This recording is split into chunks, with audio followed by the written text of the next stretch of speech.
Guys, we're live, we're live, we're live. Happy Friday, happy Friday. Oh, we got a special guest. But before I introduce my special guest here, guys, make sure when you walk in to hit that like button, make sure you hit that subscribe button, and make sure you hit that notification bell on the right hand side. Remember, we do go live each and every Monday, Wednesday, Friday, 6 o'clock Eastern time. Like always, thank you for tuning in to Cal Culture Radio. Hakeem Jordan. Oh, I know we got a special guest, but before we introduce the special guest, Hakeem Jordan, what's cracking like? What is going on? What is going on? Chilling, maintaining, living the dream. Hey man, I can't complain, man. Another day, another beautiful Friday evening. We about to get it in. So let's go, let's go, let's go, let's get it. Like we told you guys, we got a special guest. I'm not going to tell you his government name, but he's known on the YouTube streets by Chicago Rilla. I mean, he was featured on La P for a couple of years. He had his own show. He do stuff on Instagram. I mean, deep stuff he talks about from financial, from mental health. See, Rilla, I do be paying attention. See, I do be paying attention to what you said. He talk about how to uplift the black community, what man's lacking. He was recently featured on the Kayla show. Shout out to her. If you want to subscribe to her channel, it's Kayla.com. Really dope show. She was featured on there with also more my man Jay Prince for president.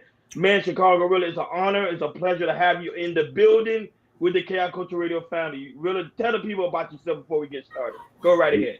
Man, I'm just a your regular beta simp host out here, you know what I'm saying? Trying to save them one hole at a time. That's all.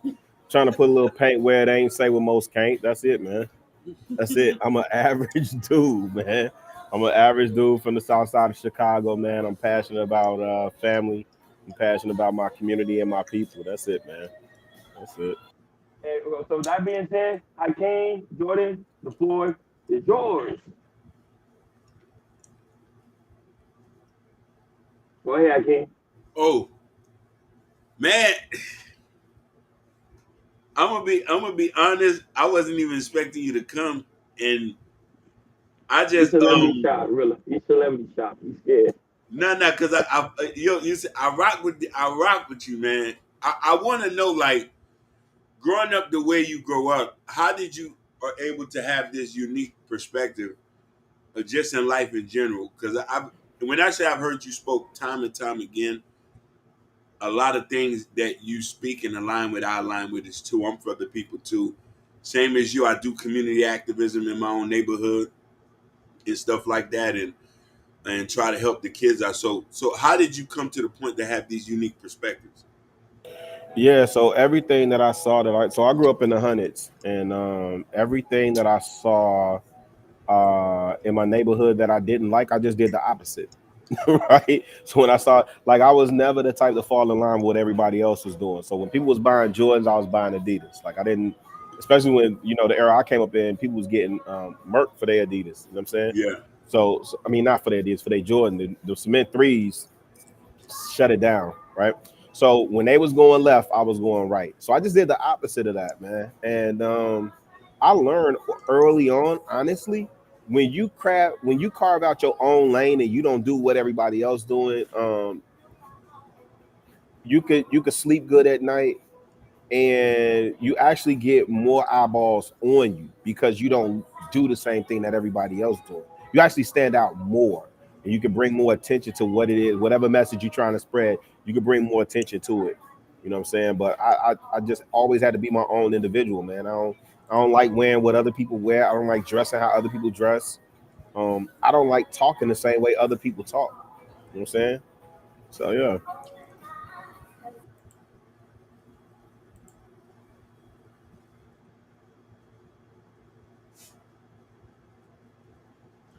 Yeah, go Oh ahead, my, brother. I'm Yeah, we sorry. I right thought I here. Yeah, glitched. My I bad. I could thought yeah, I you're was glitching. blitzing. It's Go okay. ahead. Yeah, really, man. This is just yeah, man. So honored to have you, man, and it's just so wonderful to hear you, just to see you, man. How was it like? I'm from the Midwest. I'm from Detroit, but I want to say for you from Chicago, how was it like growing up Oh, in I love Chicago? Detroit. Wait. No, I live don't in skip LA that. though. I live That's in cool LA though. though. That's cool though. But I love Detroit is like my third favorite city. So like obviously Chicago my home, Atlanta my Hmm. second home. I ain't gonna lie, man. It's such a toss up between Detroit and New Orleans. I ain't gonna even lie. Hmm. But Detroit is, man, y'all so proud, Yeah. man, proud people, man. Hard Yeah. working, but it's the same thing in New Orleans. proud, hardworking people, the history, the culture. Yeah, I love Detroit, fam. And that's like a 4-hour drive, so it's nothing for me to get there. I love Detroit. Yes, sir. Hey, man, appreciate that, man. Appreciate that. But I want to get your expertise on how was it like, growing up in Chicago. So Chicago was, people will tell you, well, it was rough.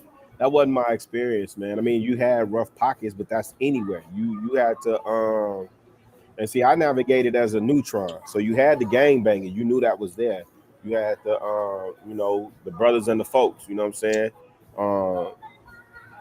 I had a good childhood, man. I ain't gonna lie. Like my grandmother is one of my biggest influence. Like people that hear me talk about my grandma a lot. My dad wasn't there. My mother was there, but my formative years was with my grandmother and my granddad. My granddad was really, really quiet. He was quiet. When he spoke, it was like a bear in a cave roaring. You know what I'm saying? When he spoke, it was something serious and he meant something. You know what I'm saying? But the streets itself, or my upbringing itself, I had a lot of influences, man. My best friend that stayed across the street, they was like the Huxtables. So I took from them. Mr. Reed, I took from him as a dad, watching him raise his family. I seen Mr. Reed, man. This my best friend's father. I remember when they got a stick. They had a Hyundai Elantra hatchback. They had a stick. He took that car apart and put it back together just because he wanted to see how it worked. Blew my freaking mind. I used to think there's nothing that dude couldn't do. So again, growing up and traveling the streets itself, you knew certain areas not to go to. You knew certain things not to do and certain people not to be around. And if you chose to participate, then you chose to participate. I think the cool thing for me is I had a group of friends that just wanted to be true to ourselves. So whether it was my man Timo, who used to rap all the time, or me, Toyon, and Darren, who used to go to Palmer Park and hoop all the time, chase girls together. And then by the time I got to high school and learn how to dance, oh man, it was over with. You know what I'm saying? Y'all call it jitting. I think y'all call it jitting in Detroit. In Chicago is juking. By the time I learned how to footwork, yeah, it was over with. It's a wrap. Okay. One of the questions people always want to know: who have the best pizza, Chicago or New York?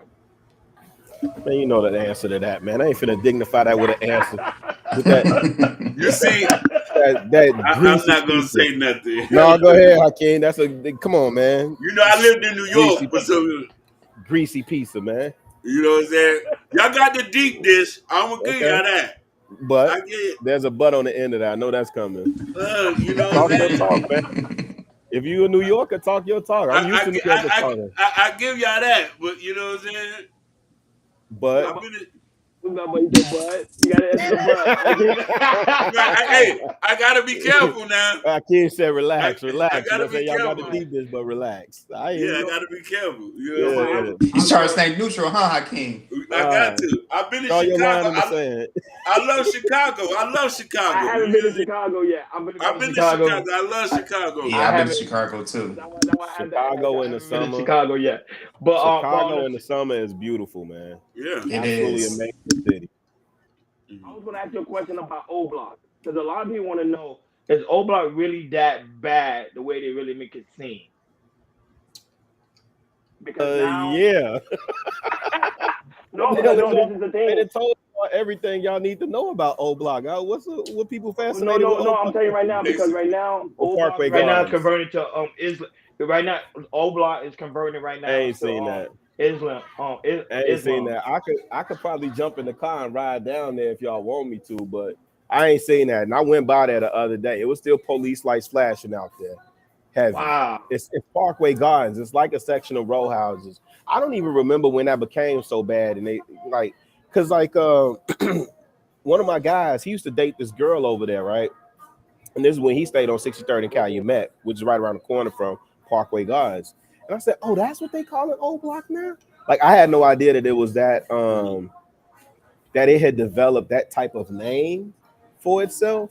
Mm-hmm. But if you really think about it, fam, I think it's just popularized because of the rap music. But people like here in Chicago, it's just another block that like stuff happens over there. So don't go over there. It's volatile over there. Them shorties will shoot you over a piece of bubble gum over there. They not finna throw hands. Oh, wow. And here's the other crazy thing. it's there's no real rival gangs anywhere near there. Them if them are BDs, them are all BDs over there. You can go to mile north, mile south, mile east, mile west. All of them the same area. So who are your ops? Yeah. Right? So they done told you whatever they saying in the rap music, I would take that at face value. It's nothing. One day, man, y'all invite me back. Maybe I'll drive over there. Like quick drive through. You know what I'm saying? I have no business being over there, and you pull cameras out, then it becomes a thing or whatever. Mhm. So I wouldn't do it that way. But I will tell you this. I'll give you this quick story. So my nephew was here one time. I took him down there in Pullman, close to where I grew up, and it's all this history and all that stuff. So I'm sitting up there thinking I'm giving a young blood game and this, that, third, whoopty woo. He's like, oh, da da da. And then sure enough, we was on our way to somewhere, this African Fest, and we drove by 63rd and King Drive. And I was telling my sister, I said, yeah, we coming up on Parkway Gardens now. I said, you know what Parkway Gardens is? She's like, nah, what? Nephew, old block. And he's super geeked. He saw the little King Von mural, got super geeked. I said, oh, you excited? You want to get out and go with your friends? I open the door, let you out. Nah, Unc, I'm just saying. Nah, man. Nah. You get out. Remember that skit from Dave Chappelle where he told him, get gone. You know what I'm saying? Get out the car. Yeah. You can go over there with your little friends, man. Yeah. I'm sure these ain't throwing hands, and the worst thing they could have did in Chicago, in my opinion, is lock all the leadership up. Once they started, because it used to be a hierarchy, it used to be order and structure. Women, children, and elders was always off limits. Okay. Now anything goes. When you hear about these shorties doing drive-bys and strays are flying, they hitting anything, who's there to reprimand them? You used to have a chief or a governor or a lieutenant to put that in check. You don't have nobody calling over these shorties now. That was the worst thing they could have did was lock up all the leadership. And I got a question for that. What do they like when Memorial Day, Independence Day, like the big holidays come out in the summer? What do like the city do? Because every time like we hear something around Independence Day or Memorial Day, we hear shoot up like Chicago gets shut up over the weekend. Yeah, all that's the news cycle, right? Because if I'm in Atlanta Memorial Day weekend, I'm gonna hear about all the stuff that's going on in Atlanta.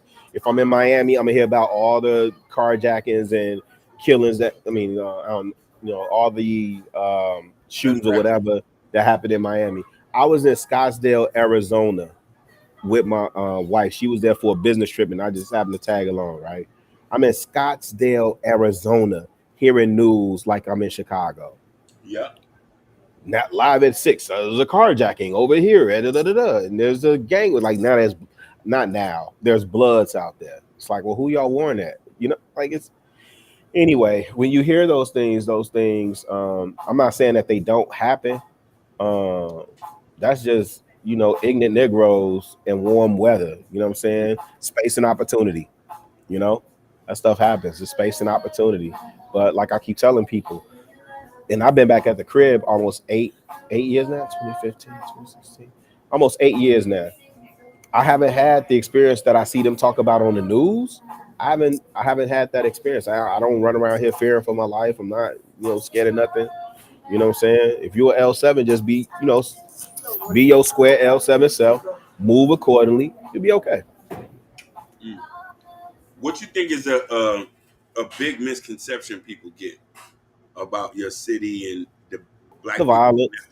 Yeah. The violence. What they don't realize is how big Chicago is. Mm-hmm. Even I don't realize it till I go to the north side. You go to the north side, you be on one block and it's one type of neighborhood. You in a completely different. You think you're in a completely different country, G. Wow. The income disparity of the wealth gap, all of that stuff, man, it's insane. So when people get to hearing about the gun violence, I won't even say this theory. I know this to be true. Here's the thing. When you get to hearing about the gun violence, always question that stuff. Always. What are they ultimately trying to do? What price value are they trying to run down? See, the same places where they told me, say like the projects here, the Robert Taylor's, Cabrini Green. Matter of fact, Look up Cabrini Green. Cabrini Green is a prime example. Cabrini Green was a project on the north side, right? But it was walking distance to downtown. Prime real estate. They tore Cabrini Green down and put like multi-million-dollar high rises over there. Right, so they're gonna tell you it's a terrible space to be in, and then they're gonna sanitize it and move their people in, push you further outside. This is in any city. Pick Pick a city, pick a big city on the map, and I guarantee you the same thing is happening. They pushing all the black folk further south. South, south, south, south, south. Put y'all out there in the suburbs because y'all love chasing what white folk do. Put y'all out there in the suburbs off a bus line where you don't have no transportation. They gonna dump you with the rest of the niggas, and they gonna move back into the city. They building the city up. They invested in the city whole time. Again, when you talk about misconceptions, we got the Democratic National Convention coming here next year. Chicago was in the bidding for the Olympics. What Olympics was that? 2020 Olympics, whatever Summer Olympics that was. Mm-hmm. You know what I mean? So if it was that bad here, they definitely wouldn't be trying to bring no Olympics here. They definitely wouldn't bring no Democratic National Convention here. The truth of the matter is, there's a ton of money here. Yeah. Ton of money here. Now we going into the aspect of, I like the money talk, especially you in Chicago. When you talk about the money, I love it. I think one of the things that we always lacking in the black community, we don't talk about enough about wealth and how to gain the wealth we need for our future generation. One time me and you, Chicago River, we were talking about stocks when we was on the late night live stream on Jay Prince for President. Shout out to him. You mentioned the fact is, us as people, we don't understand how the stock market works. Can you explain to the people that's listening how does the stock market work and how can we capitalize off the stock market? Because I know you have a couple of shares in IR Radio, and so do I. But go right here.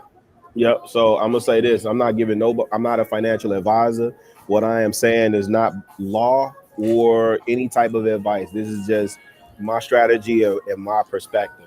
The easiest way I can break down to you what the stock market is. So people like to say, "Oh, you gambling with your money." I mean, people that get emotional and say, "No, you're not gambling." I mean, if you invest in it, it's a type of a gamble. The thing is to minimize risk, right? So my personal strategy and what I suggest people do, invest in the stuff right? So toilet paper ain't going nowhere. You buy it all the time. So who makes the toilet paper that you use? Are they publicly traded? Invest in that, right? You go to McDonald's a lot. You shouldn't, but you do. So since you do, you should own stock in that, right? You should participate in the system. Here's the thing with stocks also. By and large, the stock market traditionally does over and above in terms of your return on your investment.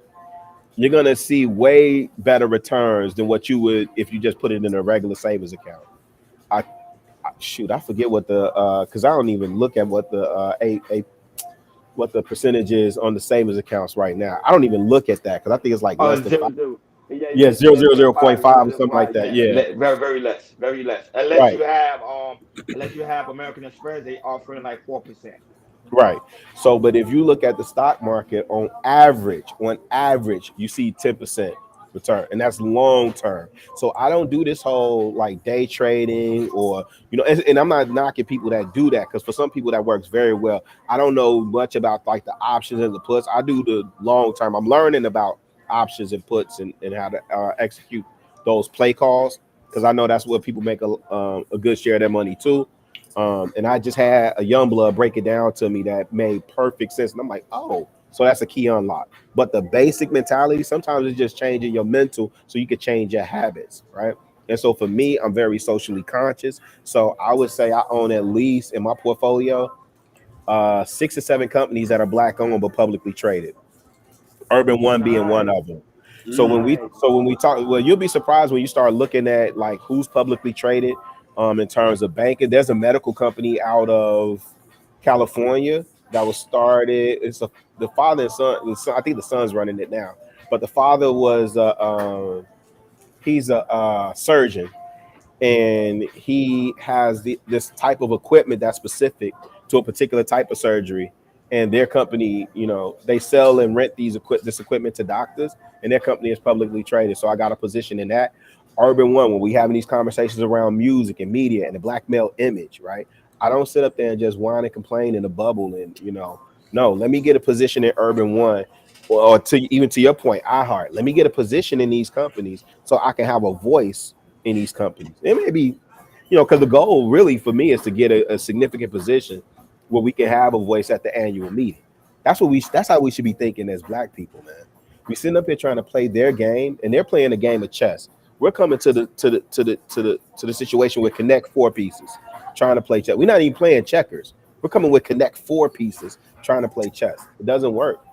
So, for me, my personal strategy is about being socially conscious, but also because I know people like, oh, you know, if you so pro black, why don't you do this, this, and this? Pro black literally means for black people, for black. So doesn't always mean that everything is not gonna have a white counterpart to it. So for instance, one of the other things I shared recently is that I'm getting a position in Target and Procter and Gamble. So Procter and Gamble bought Bevel, company by Tristan Walker. Okay, I have a lot of Bevel products, a lot, and I buy regularly. I have not had a razor bump since I started using that product, right? But as Bevel, he wasn't publicly traded, so Procter and Gamble bought it. They still let Tristan Walker run it, and I can own a piece of Bevel by owning a piece of Procter and Gamble. Also, I'm supporting that platform and that system, right? Even when I think about what's another one? Oh, Target. So Target, there's an executive there that pushes really hard. I think their campaign is Beyond Black. But after that George Floyd situation, oh, matter of fact, let me show you this. This is the book I'm currently reading. So this brother, what is it? Culture Making by Houston White Jr. And you'll see that tag. It says exclusively at Target, right? So the CEO for Target wrote the foreword to this book. This brother owns a barbershop in North Minneapolis, and he has his own barbershop on the side too. So he works for Target and he has his own barbershop. I'm participating in the economy of supporting this brother by getting this book from Target. I'm also supporting the economy of all the black businesses that Target brings in, right? As vendors when I shop at Target and buy stock at Target. So, you know, you got to elevate your thinking, man. You got to elevate your thinking, and you can't keep it linear. It has to be ever expanding and ever growing. So That's true. Love That's true. I got a question to you on this, Rilla, because I'm thinking about doing this immediately because I'm having a daughter on the way in a couple months. She's gonna be born, and as soon as she's been born, I'm opening up our growth IRA so I can put stocks in her and everything.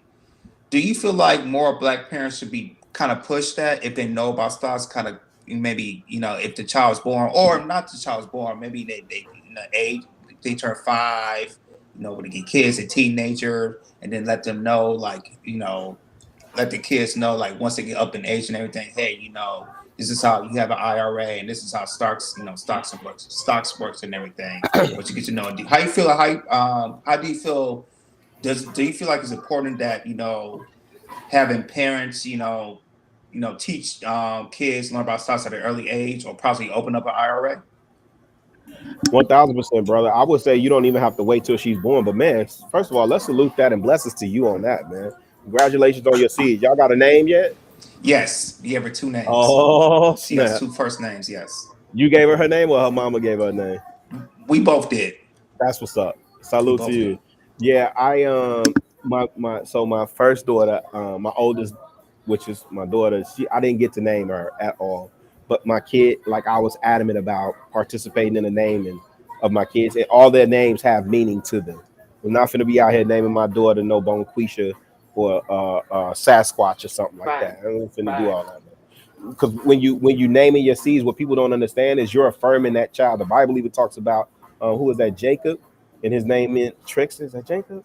Name it trickster or something like that. Yeah, deceiver. So every time they called his name, they was affirming that he's a deceiver. He's a deceiver. He's a deceiver. Right. So I have a son. My oldest son. His name is Upright, gift from the Lord, and he is exactly that. That boy is engaged.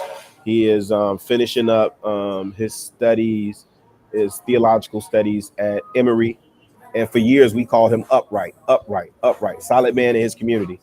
Solid man in his community. But salute to you, brother. I wasn't trying to turn the light on me. Salute to you. Blessings to you. Other thing I was going to say is, yeah, you don't even got to wait, man. I don't care if you got a couple of 2 nickels to rub together. Put that in something designated specifically for her. And let me share this with you. Do y'all know that when Paris Hilton was born, just by virtue of her being born into the Hilton family, she walked into $25 million? Yep. She didn't do nothing. She didn't do nothing. She didn't do nothing. She didn't do one single solitary thing. She was just born. By virtue of her being born into the Hilton family, she walked into $25 million. So we should, again, we're the only group of people that think every generation is supposed to get it out the mud. You gotta start from the bottom. Why? Why do I erase all the progress of the previous generation just to say I could pound my chest and say I did it on my own? I don't want to do it on my own. I don't want my kids to do it on their own. Any real parent would tell you that you want your kid to be 10 times better than you, right? And you don't want them to have to get it out the mud. You want to give them as much of a leg up as possible. So yes, I believe that you Roth IRA is good. Most people think education, which I'm glad you did not say anything about education. And the reason why I say that is because I work very closely with my high school, my alma mater, and we're having to rethink education. Education does not hold the same weight that it once did, my opinion. If you are not going into a STEM field, science, technology, engineering, math, you're not doing anything with that. Your liberal art degrees, your degree in African studies may be beneficial to you. Like I enjoy African studies, right? But I could also do that without getting a degree for it that I can't apply anywhere else in the world, right? Your business administration degree, again, because I hire people in real life, people are looking at your work experience. So I love that you say a Roth IRA because you're thinking retirement, right? What you'll have later in life and sacrificing on the front end. So again, it's not even about the dollar amount. You're talking habit forming, changing mentally. Because I'm talking about sacrificing now, baby girl, this is created for you. So we're sacrificing now for you to have on the back end. And that's a different mentality. And every group that we deem as successful or having credibility or significance in the world does these things. We're the only ones that's just like, you know what? Who gonna check me, boo? I'm gonna do it my way. Go ahead, Akeem. So why do you think that a lot of us are not maybe pro cooperative economics, but we're so big on activism? Wait, say that last part again, because I heard they're not big on cooperative economics. So group economics, but we're big on what? But we're big on that activism, but not So cooperative. lack of trust. But I would say the people that are not big on group economics are also not big on activism. Most of the people that I know that are big on group economics are very, because the concept of group economics that's a form of activism. You know what I'm saying? In and of itself. And the first responsibility, so like we talk about leadership, and I think people think about it at scale. When I talk about leadership and being an activist, my first obligation is I'm an activist at home, like in my house. I'm active in my house, right? That's the first thing, right? And then the second part, when you pull the layers back or when you try and scale that, right? Then I go into my community and into my neighborhood. And then, you know, I think we have this misguided notion that, you know, if you ain't doing it big, like, nah. You know, I look at coaches completely different, man.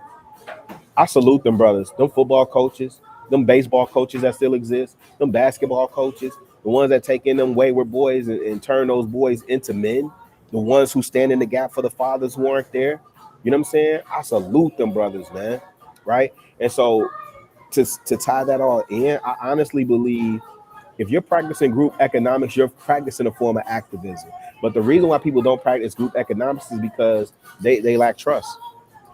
They lack trust. We don't trust each other. And a lot of times I still find where people are jealous of each other. You know, if you people be on some old I got mine, you get yours, and don't even realize it's enough for all of us to eat. I am very intentional about making my black dollar circulate, man. Where I'm at right now, I told y'all I was eating my tomato bisque soup, but I'm at a black cafe right now. Right, Oh, I nice. could tell by the music playing in the Yeah, background. that music in the I'm background. very I thought you was intentional. at your crib for some reason. I don't know. I thought you was at Nah, your crib for some reason. I was like, man, nah, he jamming. Yeah. No, it looks nice in there. Yeah. I was gonna yeah. ask This you. is mother daughter on Ain't She Sweet, man. I was gonna ask you because you mentioned the fact of the black dollar, the black dollar. Can you Yeah, explain to the folks what is the black dollar? So you like the breakdown of it because people yeah, think black dollar is just because I'm a black man, I got a dollar. That's what it means. But can you break that down? yeah. So to me, that black dollar is for me as a black man. I'm a steward of my money, right? Um, I'm accountable for where this dollar goes. So that black dollar is. We're talking about that. Gosh, I forgot. I know it's in the trillions, but I forgot the exact dollar amount. So don't quote me on this part. But we are our spending power. And when you talk about spending power, you're talking about disposable income. After I done paid all my bills and all this, that, and the third, after I done paid the car note, how much money do black people put into the economy just as disposable income? Trillions. Trillions. Now, this is one thing I always say, Governor Ron. Um, White people didn't make Tyler Perry rich. We did. White people did Preach. not make Tyler Perry a billionaire. So if we created 1 billionaire, how come we can't create 2, 3? See, black people you can't fully claim Oprah like you want to. I know y'all want to, but y'all didn't make Oprah a billionaire. You understand what I'm saying? Now Jordan maybe. You know what I'm saying? All them Jordans y'all about. But you understand what I'm saying? Yeah. That black dollar, you're talking about a black economy. You're talking about black businesses. You're talking about being able to spend in businesses that hire people who look like you, right? That understand you, cater to your needs. If you find yourself complaining about going to place your food order and there's a partition up with people who are rude to you, mean to you, man, I don't want people handling my food and they, all types of rude and mean. Do y'all understand that when people are handling your food and they don't particularly care for you, that energy that they, why you love grandma cooking? Because she put love in that thing, man. When I go to somebody, I don't care who it is, but usually like if I go get a latte or I go get a tea or something like that, and the person that's making my drink, I'm always like, hey, did you put some love in there? I'm not drinking it if you ain't put love in there, right? Me personally, I'm saying that may be a little too deep what people might think, whatever, but hey, that energy does transfer. So you go to a restaurant and the partition is up and they are already acting like they doing you a favor, right? If you're tired of that, go to where people look like you.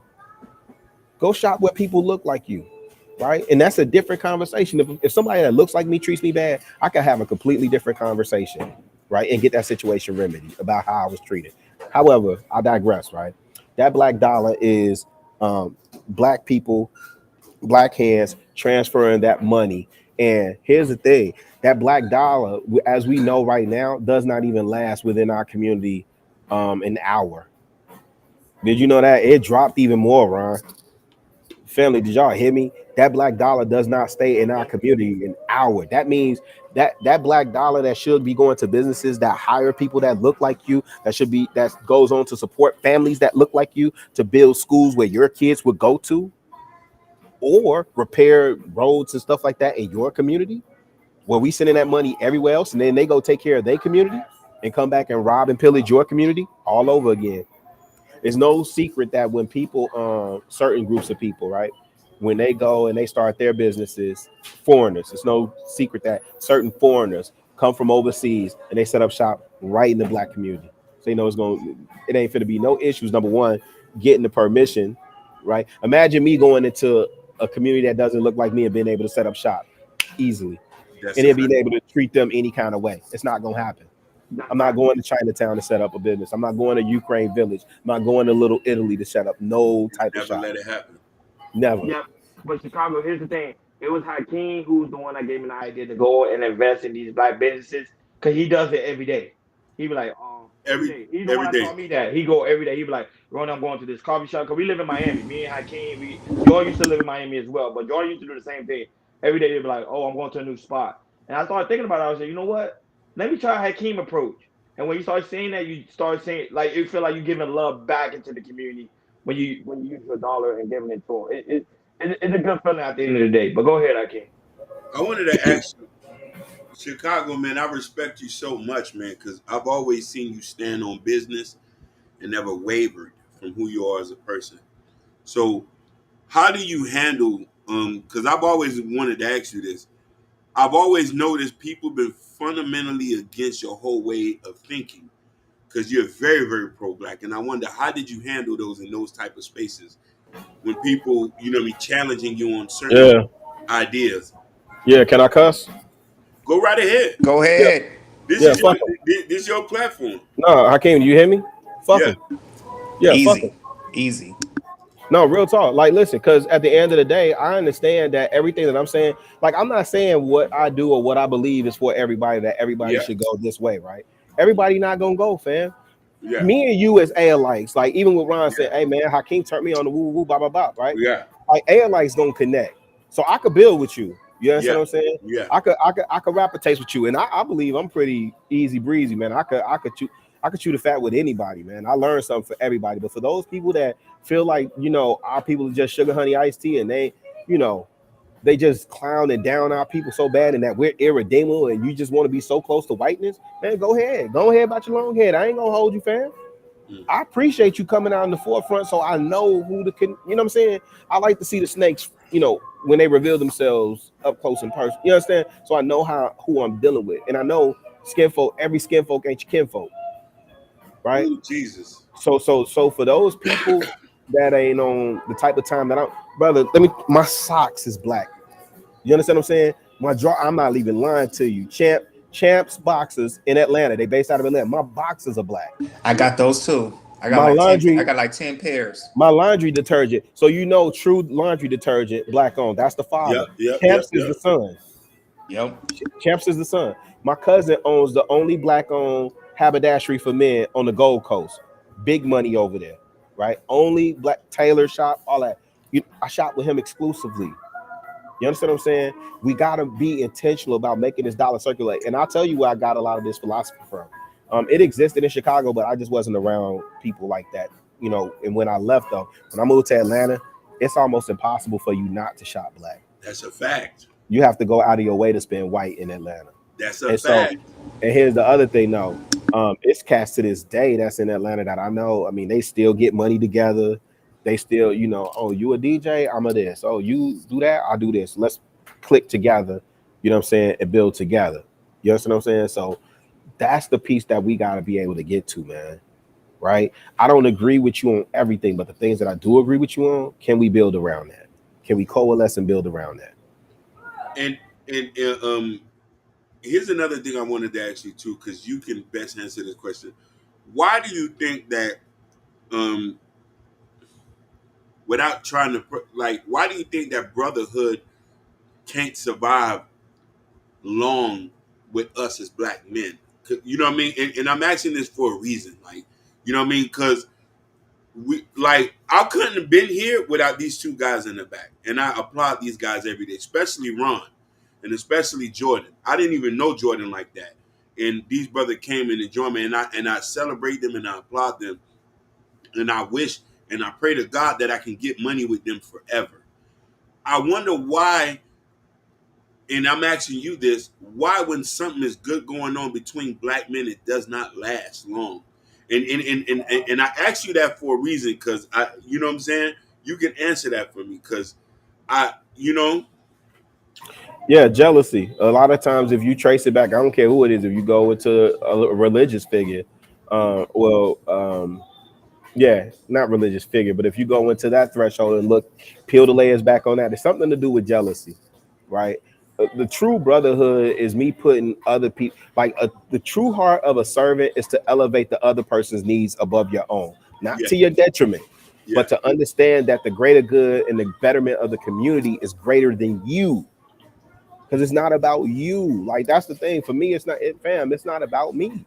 Yeah. I prefer, I don't even want the spotlight, man. I prefer to shine that on somebody else, fam. I see that. On my personal pages, I promote everybody else, everything except for mine. You understand what I'm saying?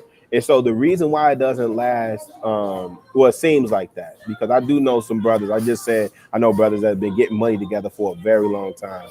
The businesses that are successful and the brotherhoods that are successful, they understand their role and they understand their why.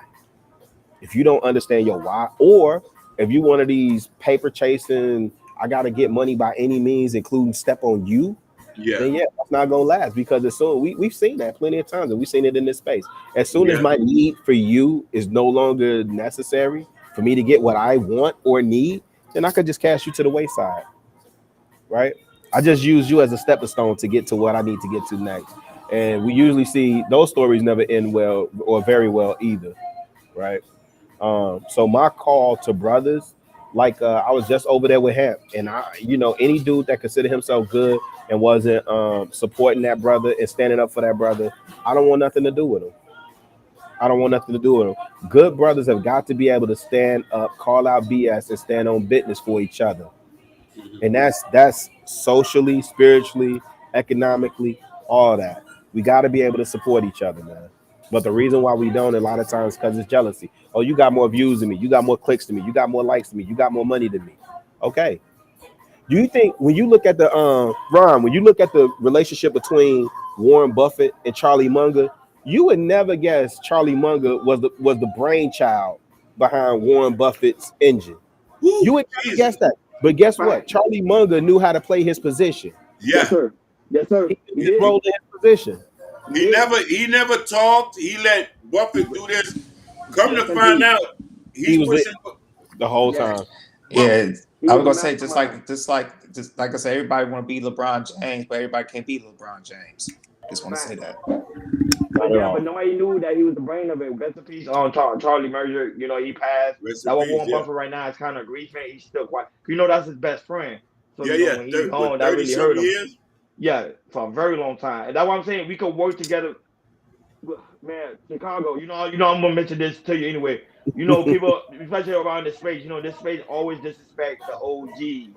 Yes. Yeah. What is your thoughts when they disrespect the OGs? Go right ahead, sir. And I'm telling you this because, you know what I mean, I was in this space, but I've always been quiet in the shadows. I'm watching this going on and I'm saying like, damn. In the beginning, I say, man, I want to build something like these brothers is doing. You know what I mean? Because it's a good representation when you see black men working together, because in the hood, you don't see that half the time. You know what I'm trying to say? So when I see that and I see brothers who's speaking what we're speaking to and who's for the liberation of our people and who's big advocated for black women, but then when I see things start to fracture, I say, okay, shit, is this going to happen to me? Or if everybody going to, you see what I'm saying? And that's how I think, because I think like, I'm from the ghetto, but I went to school with white folks. I went to school to college. While I was in school, I noticed that all the white boys were starting businesses together, but the brothers just wanted to hang out. And I was like, I say, I'm trying to get money with y'all and like, let's go do what they doing, but it's so difficult. So even in this space, and I noticed like, I just seen dynasties fall, and I'm like, no, I don't want that to happen. So I like that you elaborated on that, because I always thought that you was like a great piece to a puzzle, because the information you gave, I know like the pro-black was bleeding through your skin. I said this for real, and to be honest with you, if you didn't know no better, I would have thought you was with the nation with some of the stuff you was talking. Because No, I'm he was Muslim. with Umar. He was with Umar. Don't lie. You He see? was with Dr. Umar. See, he laughing. He was with Dr. So Umar. Shea Butter. Peace to the Shea Butter goddess, man. Peace to the Shea Butter goddess. Because you know I'm Muslim. You see what I'm trying to Oh, say? salute. Yeah. So you know I'm So a big again, fan. ALI's gonna connect, man. I And mean, it like, don't you know matter what the faith. Yeah, but the faith doesn't. I mean, it does and it doesn't. You know what I'm saying? Because again, I just took somebody down there. I took my uncles when he was here down there. My cousin, who's from San Diego. We was going to the Bulls game, but I took him down there by Mos Mariam, and we was having. You know, truth doesn't need an advocate, right? So whether you Muslim, whatever you are, I don't really care. Man. I don't learn something from the minister. I don't learn something from Sunni Muslims. I learned something from 5%ers. You know what I'm saying? I'm a b-boy. I'm a child of hip hop. So you know, 5% Nation is the official religion of hip hop. You know what I'm saying? So yeah, ALI's gonna always connect. But I did want to speak to Ron's question about these young bloods. Yeah, I don't take it personal, man. I think sometimes I'm seeing this lately. I think these young bloods, man, they want the approval of the OGs, and the OGs just not really. They're not giving it up that quick. You know what I'm saying? You still got to go through some stuff first, right? And these shorties get frustrated because the way that the OGs deliver the message is not always going to be pretty wrapped up in the bow. And the young bloods are saying, man, I'm a man like you a man. So I agree. Nobody should be outright disrespecting anybody. But yeah, young blood, you still got a lot more work to put in. So most of the time, it's similar to how I deal with these shorties here, right? When I see them getting disrespectful like that, that means, man, you probably didn't get that hug from your daddy, and you projecting on me. So you need that hug. I'll be the OG to give you a hug, fam. But listen, ultimately, fam, I'm just trying to give you game. If you can use it, cool. If you can't, cool. Like that's the other thing we get twisted, man. We think everybody gotta do it exactly how we say it. Man, if you a big homie, you're OG, you're an old head in this game, and you trying to impose your will on these shorties, you out of pocket and you out of bounds, man. You should not be doing it like that. And we can't talk to these shorties how we were talked to. We got a lot of tough love. You know what I'm saying? We got our chest caved in. You can't even put your hands on these shorties right now. So you're gonna be able to talk slick out your mouth to them, and they not. I said, man, I was listening to these shorties today. I was like, man, I hear a lot of femininity in y'all, man. Yep. I hear a lot of your mama in you, fam. Like, you can't take when a man is telling you something and it's the right thing, you know, or I mean, you're not perfect, so you were doing these things. Are you the right message? I did my first live today, right? And it was called Special Delivery, but it was centered around the messenger and the fact that the message matters. And the reason why I decided to start going live and doing my own thing on YouTube now, like now is the time, is because I believe I have the right message and I am the right messenger. I am the thing that I'm telling you. So if it's for you, cool. Because I don't care if it's 3 or 3,000 on my page. I don't care if it's 300 or, you know, whatever, 30. Doesn't matter to me. Right? If you rock with it, cool. And if you don't, cool. But for you shorties, for the old heads, let me say this for the old heads. I don't want to tell the shorties what to do. They're gonna do what they do, and I'm gonna respond accordingly. But for the old heads, we need to do a lot more listening than we do talking. We need to listen a lot more and just let these shorties talk sometimes, because sometimes they just want to get it out. But we be trying to problem solve all day. We ain't, you know, sometimes they don't want you to problem solve.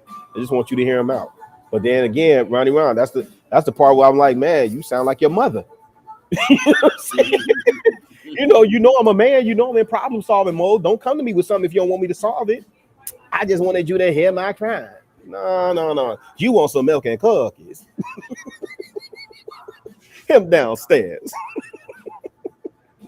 Shout out to the great Bertie Mac, baby. Shout out to Bertie Mac. Give me two shots. You got me in tears. You got me in tears right now, man. I'm trying not to laugh too hard. Look, he went off cam. I can't hear that. Yeah, I'm here. Yeah. He laughing so hard he went off cam. Oh man. Hold on, I think I made the coffee shop. But yeah, that's Chicago Rilla. I want to say highlight so people, subscribe to Chicago Rilla channel. You know, I mess with Chicago Rilla, so you know I'm already over there. But you know, that man, he doing his thing. He doing his thing, big dog. No, I love it, man. We got to go run his numbers up. Yeah. Yes, sir. You got to run it. You already know you're about to do your thing with the topic. But it just, you know, we just like to build in. And guys, that's why I was telling you. That's why we love Chaos Culture Radio so much, because this is the type of thing we do. We interview real people, real life, and real time. Some of these people are celebrities when it comes to YouTube. Some people are celebrities outside of YouTube. But at the end of the day, they're still regular people. No, definitely. You know, and he was spitting a lot of game, and I hope everybody could partake the game he was spitting. No, Chicago is a gem that we need. You know what I'm saying? And I love that, because I rock with 100% with everything he's ever said. You know what I mean? I wanted to ask Chicago sidebar question. Like, I wanted to know, like, what have you seen the effects of immigrants in Chicago? I want to know how's that affected Chicago. Yeah, I want to talk to that was my next question. That was actually my next. Because I want to get to the topic of that as well. Yeah.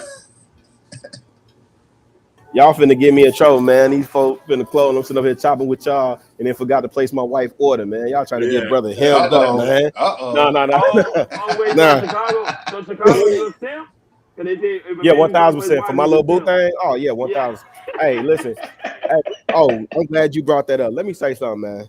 All people in this space and adjacent, man. Y'all don't know what simping is or what a simp is. Y'all really should relax. Not none of the brothers on the channel. I'm just talking about people that will hear this, that are in the space and they're familiar. People throw simp on anything. If you say nice things to a woman, you a simp. If you get her a gift, you a simp. You know, if you like a woman, you a simp. Y'all gotta relax. You don't know what a simp is. You're the same people that say it ain't tricking if you got it. If you call a man a simp for being nice, but then say it ain't tricking if you got it, I don't trust anything you saying. Relax.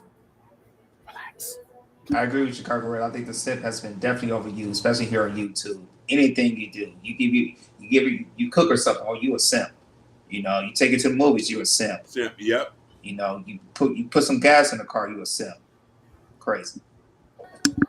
And these are basic things. Like when you say that gas in the car, my girl taught. I ain't gonna lie to you. I'll be honest with you. My wife taught me that one. Right? She's like, you know, that's what her dad did for her mom.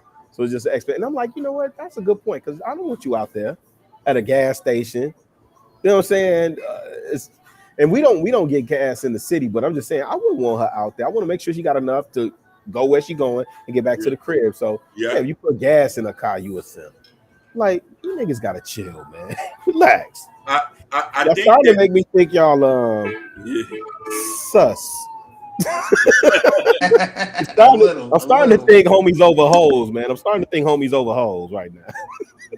But Go ahead. they take the whole machismo thing to a whole nother level where you can't cater to your woman. And I think, you know what I mean, as far as being a protector, that's one of the things it's all about. You know what I'm saying? Yeah, but you know what? I think dudes, it's crazy, man, because what you find is most of us are average, fam. I just don't run around here trying to parade to be something. I ain't no god doggone. I don't even know what an alpha is. You know who that dude is when you see him. When you in the space with that dude, you know who that dude is. You understand what I'm saying? Yeah. Talking about some alpha. Half the dudes running around talking about they alphas, they nowhere near alpha. You understand what I'm saying? True. And Hakeem, here's the other thing. Half these dudes ain't taste their own blood in their mouth. That's why they so reckless at they lips. Talk to me. Talk You to understand me. what I'm saying? Talk black to me. If you had the taste slapped out your mouth one time, if you got into a fair one and had to use your dick beaters, then you'd understand a few things. Or knuckled up in jail. You right. Man, I'm saying, man, I'm talking about a regular schoolyard fight. Yeah. You know what I'm saying? Yeah. They ain't had none of that. You know, No. but again, sassy at the lips, just like your mama. But and that's the thing is too, and this is the thing that which we try to separate ourselves too, because I know a lot of men I've seen really chat out the mouth like women, and I say real black men don't do that. You know what I mean? And that's the thing. I say, I'm as old as you, so I grew up in a time where I see real black men take care of the neighborhood or take care of women, even though the women don't belong to us. We still make sure they were straight. Hey, I'm gonna add this too, Hakeem. Can I add this too? Take care of somebody else's kids as well. you see it? Oh wait, hold on. We gotta pause right there. So if you a stepdad, you a simp. You a simp. You was raised by a stepdad. Cut that out, man. Like these. Listen, man. I always talk about the Theo Huxtable thug, right? You really a nice, well-mannered young man. You really should relax, man. Like chill out. Some of you do just chill out, man. For real, some of y'all was Steve Urkel and became Stefan, man. Just don't forget about Steve though, man. He's still there. Hug Stephen Urkel need hugs too, man. And think about this, Rilla. They had a Myra who was chasing her around, but they just say, "No, I don't want to mess with that." They had a Myra. Hey, God bless that young lady's soul, man. She was bad in the bug. She was bad in the Jesus Christ. Bad little girl. But the mind. These dudes need to chill, man. They need to chill. They doing too much, man. You not that dude in your city. You not that dude in your hood. You not the dude in your house. You average. Your wife run you, or your girlfriend, or whatever. Or some of y'all in lesbian relationships and don't know it. Like, relax, man. Talk about it. I'm so serious, man. They need to relax. Rilla, before we get, because we really wanted to ask you this, and I was curious. What effects you seen that the migrant situation in Chicago and how it's affecting the black community? We really wanted that. It's bad, man. It's bad. But this is a result of us not being involved in politics and us not having power. You so busy, steady waiting for somebody to do something for you, and then you get poor Brandon Johnson, because he really kind of got thrown into this. But I'm gonna tell you something. DeSantis and Abbott, I ain't mad at them. They testing for gangsters all day. You say you about that action? Hey, I ain't mad at it. Because I told my wife, I said what they really trying to do is get cats to bow down, and they just won't do it. Chicago should have been said, no, this is a bit much. We misspoke. We take it back. And they're not gonna do that. Too much ego, man. But I'm gonna tell you, it's bad. And it's I should turn this camera around so y'all can see how bad it snowed up here. Like it's about to be in negative next week. It was bad this morning. Y'all wind chills ain't nothing to play with. Well, you know that. Y'all listen, you will die out there with the wind chills. Hey, listen, quiet is kept, man. Like people talk about Chicago, but Detroit and Minnesota is the worst, man. Detroit is right there. Detroit is right there by what's that? Windsor, Ontario. Yeah. Right Detroit there. River. Right there.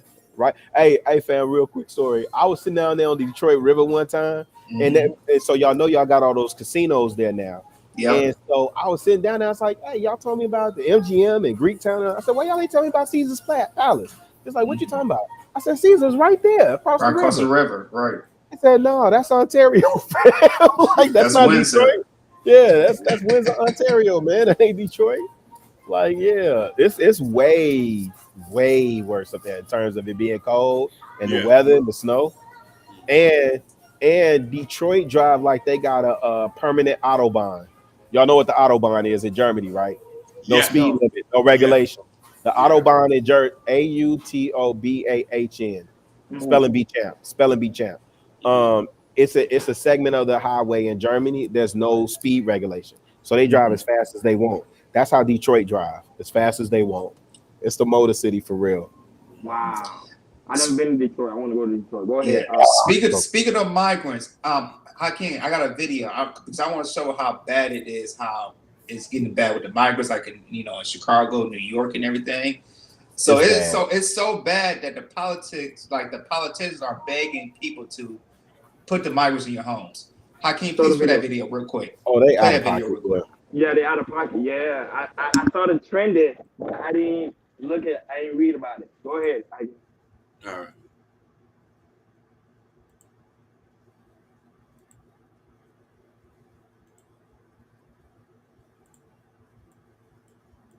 Once again, shout out to everybody that's here in the building. Shout out to Kendall, Joel Doherty that's holding it down on the Twitch world, Sexy Red TV, Sherry Bryant, Barry Bryant. Shout out to you guys being here, Ashton, and also me. Go ahead.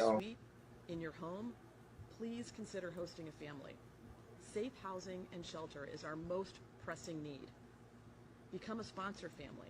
You can contact the Brazilian Worker Center for more information on how you can step up if you're willing to have an additional family be part of your family. If you're a local official, a college president, a business owner, or a faith leader with an available building or space in your community, please work with us to offer it as a shelter site. If you're a social service provider, please consider becoming an emergency assistance homeless shelter provider. Our resources are stretched thin there as well. And if you're a hotel or a motel owner, consider opening it up for emergency assistance. If you're a landlord or a property owner, we can use you too and connect you with service providers to help transition families into permanent housing. Everyone has something they can offer. Sure, I don't got nothing to offer. They ain't coming in my house. Forget that. So you have a constituent or a constituency that pays taxes, that you still owe them something. You haven't made good on what you owe the citizens of your city. And you're asking those citizens who already don't have. See, let me say it this way. For the liberal population here in Chicago that exists mainly on the north side, man, send them jokers over there. But you know what? You don't hear a single solitary thing about them sending them on the north side. I think the north side is the same in most cities, right? It's affluent, mostly white. Send them over there. They don't send them over there. They try to put them over there on 115th and Halsted, which is near my hood, right? But folk wasn't going. But now, to me, it's not the time. Like, you really kind of at the mercy of these folk, man. I'm saying as a black people, the time to organize, the time to lift your voice, the time to show unison and solidarity, man, that was a couple years ago, to be honest. Now these folks showing you they continue to invade your space. They don't care about you, right? And they toss your concerns by the wayside. That's why I'm big on us. Again, we gotta We gotta have group economics. Because here's the other thing, I guarantee you, these jokers will not go to Chinatown and try and put the migrants there. Nope. You understand what I'm saying, fam? J Money, they not taking them. They not taking them to Chinatown. They not taking them. What y'all got in Detroit, Mexico Town? They ain't even taking them there. Nope. They not even taking them there. And them little peoples. Yeah. You know what I'm saying? They won't do that, but they'll put them in our hoods. Why? Yeah. Because you Negroes ain't utilizing it right anyway. And guess what? This is the population, because we so busy fighting amongst each other. This is the population that's going to replace us as the minority. 100%. Talk about it. They're going to That's change a the fact. landscape of whatever black community that's in. They're going to be the ones providing the store. They're Yeah. going to be the one providing the jobs. It happens all the time. Yeah. And so instead of us coalescing around the things that we can agree on and banding together and working together, we still want to have these little henny penny arguments and discussions about nothingness. You know, meanwhile, our boys are still reading at a 3rd and 4th grade level. Oh, You in high school. That what's the name was the biggest sham. I did not know about that. No Child Left Behind. I didn't know how bad it was until I got back home. My kids didn't have to deal with that because they go to school. Well, they went to school with like, you know, white, black, Hispanic, Asian. So they got, you know, for the kids that's in the city, that's dealing with No Child Left Behind, where the parent can tell the teacher, no, I don't want my child to, like the teacher will recommend IEPs, or they'll recommend that, you know, your child didn't successfully matriculate to the next grade. And the parents will say, no, I want my child to go ahead. And they have, you understand what I'm saying? When we failed and got left behind, not me, but I'm smart. When you got left back a grade, you legitimately got left back a grade. Did y'all know that they don't do that no more? They push them through regardless. My friend told my I heard about that, yeah. He told me about that. Like That No Child, brothers, please look into that. Please look into that, because the ones that's hurting the most is our boys. This is no gender war type stuff, but this is the honest truth. Man, I dare somebody challenge me on this. They give so much investment to our young girls and little to no investment for our young boys. That's the truth. And so that's why even on my channel I said, you know, most of my content is going to be like me speaking to my son, right? Because our little boys, there's certain things that they need to hear, certain things they need to know. I'm grateful that I grew up with it. My stepdad, I read everything. I regret some of it, but because he had like not Steven Spielberg, who used to write the horror stories. Mhm. Whoever used to write the horror stories, like that's who I used to read. But I'm glad I read, because at 4th grade I was reading at an 8th grade level. By the time I got into high school, I was at a collegiate level, reading wise. You understand what I'm saying? And so with this migrant situation, there's a design in play, and it's not always out front, and it's not fully what I'm saying, right? But most of it that's in play is designed to replace us. And Stephen King. Stephen King, yes. Yeah, he was the one that said it. Man, it's a couple of books he wrote I should not have read at that age. So let me ask you this. So would you have voted for the lesser of two evils? So when I was younger, yes, I adopted that ideology. And this time, this last election cycle, I'm looking more at policies that affect me and my community, right? And then ultimately, I believe that Black people should be grooming their own candidates. We should be grooming our own candidates and putting them in positions to represent us. Another thing, all politics is local. So they'll distract you with the president's race, and you should be voting on the national level too. But if you don't know who your local school council, your mayor, your alderman, your councilman, if you don't know that your sheriffs get elected, your judges get elected, those are the people you need to be. That's who you need to know, because those are the people that's running things in your community. Your commissioner for the water department, all these things. These are people that you need to know and be well versed on, because that's who impacts your day-to-day life. They distract you with the pageantry of the presidential election. I'm pretty sure DeSantis is going crazy for y'all down there. Oh my God, he's not playing. He's not playing. But see, they'll distract y'all with all of that, and meanwhile, you'll have people voting in or not voting and participating in the process locally, and then you get all these goofballs in office, right? That run cities into the ground and stuff like that there. So this migrant situation is bad. I want to ask you, Chicago, how do you think about the people that say they don't like they don't like to vote, especially when you hear in our community, when you hear Black men say, I don't vote, the system is rigged, I don't need to vote. then you can't complain. You don't have a word, and I don't really want to. I don't have 2 words to talk to you. Is even if you think from a business owner's perspective, right? If you're an entrepreneur mindset, any of that, fam, all that voting matters. And even if you don't vote at a national level, I think people can make the case for that. But at least at a local level, that vote definitely counts at a local level. At a minimum, I don't listen. Yeah, you should know. You should know who's on your school boards, your local school councils, all of that stuff. But hold on, I'm finna switch devices real quick again, fam. My bad. No, Yo, no, bro. appreciate it. Liberated, so he asked the question, they can the music get the music in the background, get pretty much the copyright strike. No, not when you're in the pretty much the cafe. Normally you just write YouTube because they ask you go in the US right, they pretty much review your content. All you gotta do in the comments is tell them like, hey, it was background music from a restaurant, and it gets Yeah. cleared out. That's it. It goes away because it's pretty much your surroundings. Now, right now, if I'm in my room and I'm blasting music, that's something totally different. But he's living in a world that's establishment cafe, black owned, so it's fine. Let me see. Hey, yeah, but shout out to you guys for being here, man. We really do greatly appreciate it. Sherry Bryan, Bobby Bryan. We love you guys for being here. Of course, Liberated Soul. Hink in the basement was also present. I asked him right now who came by, even though he was having a show, he came by and showed us some love. Appreciate him for coming by. Yeah, man, man, I love it. I love interviews like these. I love it. Anything that can teach the people, man, I love it. And I heard that, but shout out to the Chicago Gorilla too for stopping by, man. He's gonna be back shortly, but that's really cool. And Jordan, I know you got a topic for us as well. So anytime you want to time in a topic, you go right ahead. We did one of them, and then we're gonna get to one Chicago Gorilla on there because I definitely want to talk about that migrant situation because, like I said, it's affecting everywhere, you know. And I think it's just really important. People need to know what's going on with the migrant situation. Okay. I don't know. Why am I say the woman like liars? That's the main topic, Hakeem? No. That was one of the topics. Yeah. Oh yeah. That's the ending. That's when we're gonna really get gritty on that one. The last 30 minutes of the show. Yeah.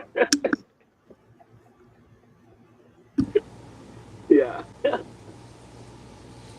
And I'm gonna probably when he gets back, I'm gonna ask him a question about Lapeef. I know a lot of people want to know about Lapeef, like what made him fall out from Lapeef, how they met each other, and then we move forward. That's cool. Yeah, like Yes. Ken Dog said, make sure you like, share, subscribe, guys. Don't forget to like, share, subscribe, and also Hit subscribe that like to the Chicago button. Gorilla Hit that channel like as well. button. Shout out to Stephanie. Stephanie, we see you, Stephanie. And Yeah, shout out to Stephanie. Red Lipstick. She was in there as well. Shout out to Realistic and Stephanie and Sexy Red TV. Stephanie is your friend, right? Yes. Yeah, she can time in if she want to too. And she feel free to tell her she can time in too. I don't know you have her information. You tell her if she want to come up, she could come up too. If she want to ask Chicago Gorilla a question, because she was on the show last time. Okay. I knew that was her because I saw her name. I'm like, I know this person. Yeah, that's I her. wasn't too sure.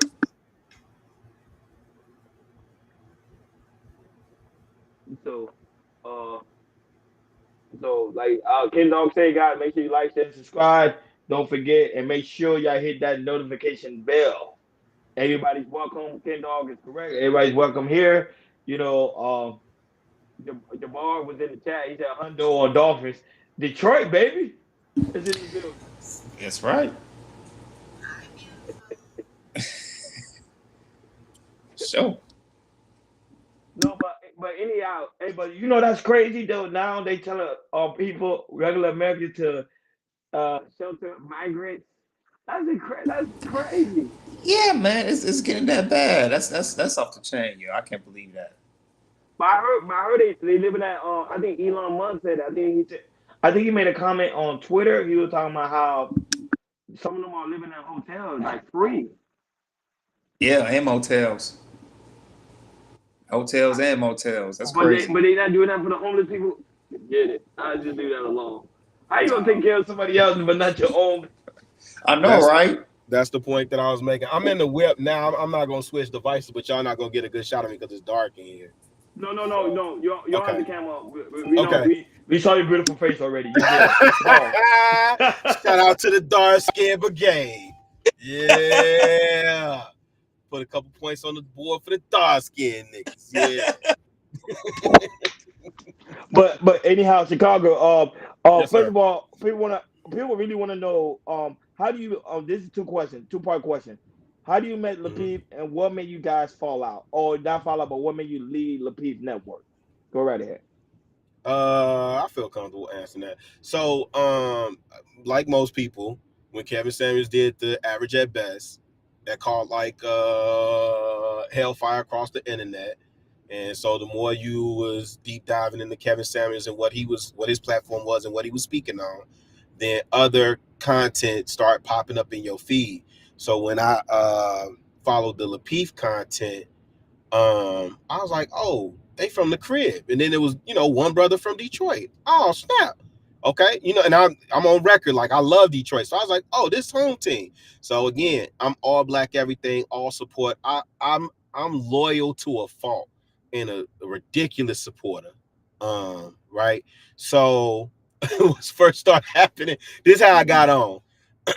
I would tune in and be dumbing out in the comments. I would act a plumb fool in the comments, cussing Tawana out 7 ways to Sunday. And then when they had the call-in portion, E Black would always call in and be like the first to get through. And so there was a couple times I called in and got into it with Tawana. And then I found out about the Facebook group. So I went in the Facebook group and started acting a fool. And then JR reached out to me one time about coming on. Or maybe, he reached out to me about coming on one time. Came up, did my thing, and I felt like I had a bad performance. So I hit him back and said, hey, I need a do-over. Like, I need to run that back. And he brought me back. And I think maybe after the third time of bringing me back, he was like, hey, do you want to do this on a regular basis? And, we'll work out what that looks like for you. And that's how it went. JR is my guy. Like, salute to that brother. Proud of what he's Shout been out to able to do. JR. Proud of what he's built.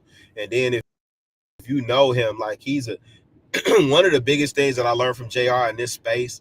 And let me tell everybody that keep dragging his name and talking about him, I was surprised to see him even respond to Yanni or Yanni, whatever her name is. That is not like him. And he would not have responded if he didn't have somebody in his ear telling him to do so, and they thought that was the right thing to do. And even then, they had his best interest at heart. So it wasn't nothing malicious or nefarious. But JR don't give no fucks about what people be saying about him, G. And that was one thing I had to learn is like you can't listen to what people say in this space. You can't read the chat and take that stuff serious. Like, you got to be singularly focused on your mission and your plan and what you got going on and what you doing. But quick question. That other stuff don't But matter. quick question: the situation with Yanni, do you think that messed up his network, the Lapeef Network? Yes. Yep. Because I'm gonna tell you why. Because even if you say you not man us fear, y'all notice how I said that? Even when you say that, but you say you man us fear adjacent or whatever, however you try and distance yourself from that sector, you're still considered a part of that sector. So for all those views that was coming on the platform and all the views that was being espoused regarding women, that showing, it kind of almost looked, and I'm just being honest, Jared, my man, I love him, but it almost looked like you were like she made him acquiesce and bow down to her. And I think the ladies were like, they were taken aback, and I think some of the dudes were taken aback. So I don't want to speculate too far, but you can tell like that was one of the things that kind of, hurt the channel. Not even when the channel got taken down, because for everybody that was celebrating when the channel got taken down, the channel was back like in less than 48 hours. Which is a there fact. was it was one channel that we was into this quote unquote beef with at the time. They did a whole stream and was celebrating, and before they could finish their stream, the channel was back up. So it's like, but I'm just saying to give JR his flowers and everything, man. That is one thing that I absolutely had to learn from bro, is to, man, be focused on what you saying on your platform and what you got going on, and don't be focused on what everybody else saying, because that chitter chatter gonna come and go. It really is. Hey, I got a question Oh, wait, hold on, because I don't want to deprive Ron, because I know what he asked me. It was messy ass. I know what you asked me. No. So I mean, no. I'm messing with you, Ron. I, I'm messing with you, G. We I know. good. I know we good. I know we good because I know you always here with the Yeah. fuckery. But I'm just saying that.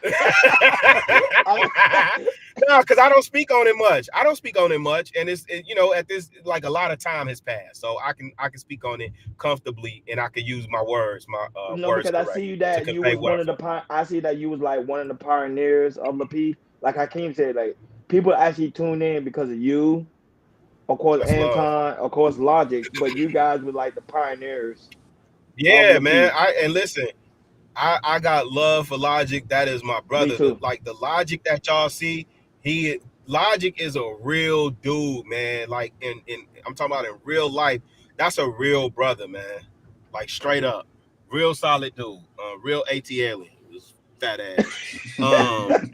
Well, he's a betrayer. He's in Germany now, so he betrayed us. He's right there in Germany. You give Germany all the Well, black wealth over there.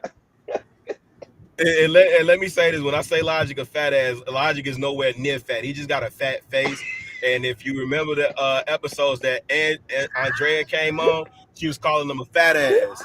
Yeah, right? And when we met up in Atlanta and she got to see him in person, it was like, oh, like he's nowhere near fat. Logic is like a skinny dude, man. He's a skinny dude, but he just got a fat face. So you'll see from time to time, like when we get up there, like you see, if you see me with Courtney or you see me and Kayla get up or whatever, when you see a bunch of us in the same space at the same time, you can see some of that chemistry come back together. So it was a moment in time, but let me just be clear on why. Oh, did he froze? Or did I freeze? No, I think he froze. He froze. He froze because he's driving. Yeah, probably. The signal and everything. To Mount Greenwood. Hold on, did I come back in? Yeah, you came back in. Yes. You come back in. You in. Go ahead. Hold on, because I'm driving through Mount Greenwood. Hold on, let me make this turn real quick. Okay. I was saying some goofy dustball was sitting on this panel talking about he thought I was taking a shot at him and I wasn't, and he was like, I'm glad Lapeef kicked you off. And I'm like, fam, number one, and this is when I say sometimes, dudes be sounding like they mother, right? Yeah. He was emotional, and I get it, because in that space it would have been hard for me to tell too. Like everybody was coming at him. And I guess what I said and the way I said it, I get it, but I wasn't coming at dude. He was like, I'm glad Lapeef kicked you off. And I'm like, yo, fam, you bugging. If you think JR kicked me off, like, and I'm not saying that he couldn't or wouldn't, if I wasn't adding value to the space, I would have kicked myself off. But essentially here's what happened. I believe as men, we got to stand for something. Like, we got to stand on principle for something. And I had behind the scenes, we had been having a number of conversations about conduct, professional conduct, how to behave and conduct ourselves, what image we were portraying to the audience at large, and just being mindful of those things, right? And so that's why when you look at the very last show that I was on, and people was like, JR came in and asked me about my opinion, and I kind of blew up. That was from frustration, because we had been doing this shit for too long to continue to keep acting the same way. It's like every week it was the same old. But essentially, when my homeboy Darnell was up there and niggas was trying to clown him and act all, like it was just too messy, and I had got fed up to that point, and it was just like, you know what? Let me slide to the side and make sure that if anyone is eating off my name, it's gonna be me. And that's just what that was, fam. Preach. Go ahead, Hakeem. And I'm gonna be real with you, fam. When you left, fam, I stopped watching.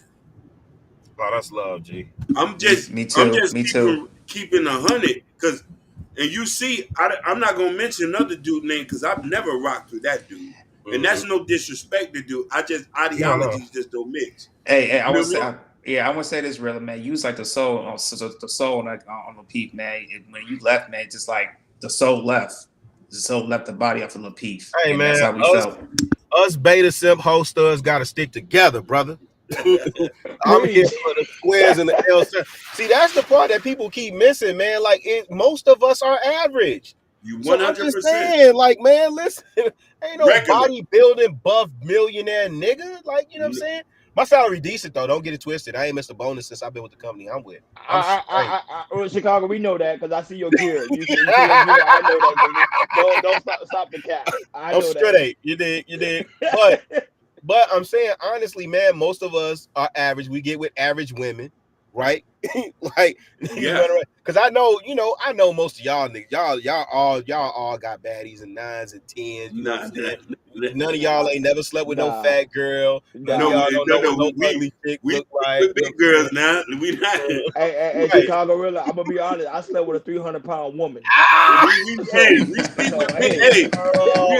we down south. We love the big girls now. The thickums. We call it the 300 thickums. pounds. The That was the big worst. thickums. That was a lot. It was a lot of sloppiness. So trust me. No.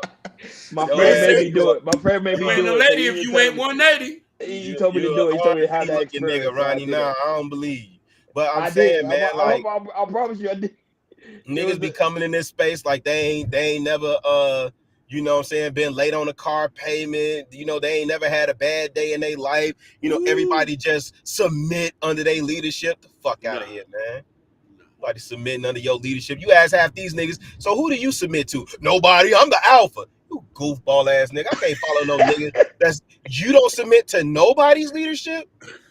Like it starts and ends with you? Yeah, I can't trust you, nigga. Fuck out of here. So anyway, that's what happened, OG. And it's no bad blood, no nothing. Like I'm cool with everybody for the most part. Yeah. Right. But JR is my guy, man. That's my nigga. And I ain't one of them. That's my brother one day and saying something different the next. Like JR is my guy. Like we still talk. I still talk to Courtney. I still talk to Kay. Still talk to Kay. I love Kay. I miss Kay. That Nigerian. I want to Chicago. Hakeem want to interview Kay if you can get Kay. I love Kay. Man, Kay is really protective about her space and showing her where she shows her face. I could reach out to her. I could make the introduction happen for sure.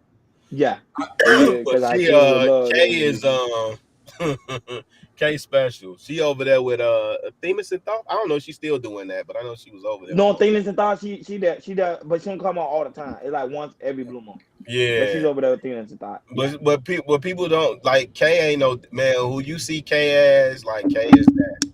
That's who she is in real life. And I loved her for it. You know what I mean? Listen, I used to remember when she used to do the little freestyles on the rap on the Facebook group. You see? Hey, man. hey, that's the one thing with me and Kay. We gonna chop over some music, man. You see what I'm saying? And I'm talking about like the most abstract, the stuff that you don't think she would know. She knows it like bar for bar. Yeah. Like she was spitting Mobb Deep one day. I said, yeah. I rock with her. Yeah, her, man. Like, yeah. You know what I mean? She was really, really, you know, I loved her. And man, I want to mention this girl. I used to like this other girl, and but it just was bad how she left. I used to love Tawana too, man. Yeah, Tawana was cool. Man. I love that girl. Is she still around? Is she still around? Yeah, Tawana is over there with E Black. She does oh, okay, nice. We strongly agree to disagree. But let me tell you, man, niggas got Tawana effed up, man. Yeah. Tawana really about that action. You know what I'm saying? Number one, she really is from the crib. And she's just a fool with it, man. She Gucci, man. All that stuff that people have said about her and all these rumors, people, man, I think she just gave him another baby. I hope they stop. But I think her youngest is like a couple months old, less than a year. I can't remember, but Tawana good, man. People got her effed up, man. She living her best life. Like, shout out to her, man. As she should. Sherry Bryan going in on you. Sherry Bryan going in on you. No, she they know I love Slim Jim too, baby. Hakeem. You know I love Slim Jim. I know Hakeem in the chat, so like they went to school together, so they going in on Hakeem. I thought you said Bomb Cherry for a minute, but you said Sherry Bryan. Okay. Yeah. No, but not Bomb. Shout out to Bomb Cherry, but not Bomb. Not Bomb. So what one final question for me, because I know we have a main topic that John want to hit. Oh yeah, pause. I forgot. Pause on that. Your relationship with Kevin Samuel. How do you meet Kevin Samuel? Because you met Kevin Samuel through Lapeef, or you Yep. met him outside of Lapeef? Yep. So I didn't have a relationship with him outside of the show. Like, he came on the platform. I'm grateful though. Like, one of the things that I wanted to tell him, and I'm glad I got a chance to tell him, is how impactful that Things Your Daddy Should Have Taught You video was, even for me as an adult man. Watching that video, being reminded of some things and being introduced to other things, like, that was helpful. And I think that's required viewing. If you can get past the language in it for young men, I think that should be required viewing. But I met him on the platform. Obviously, Fam from Detroit had a relationship with him. And JR had a relationship, and Courtney definitely had a relationship with him as well. But I didn't know him, I didn't know him like that outside of the platform. But I am grateful that I did get a chance to interact with him. And then act like, if you look at some of the questions that I asked him, like, those were questions that I really wanted to know, but I also thought it would be beneficial for some of the audience to hear too. But I am grateful that I got a chance to tell, bro, like, man, that Things Your Daddy Should Have, man, that video should be at like 1 billion views by now. Yeah. Wow. It's I need to not, go back and but it rewatch should that be. video.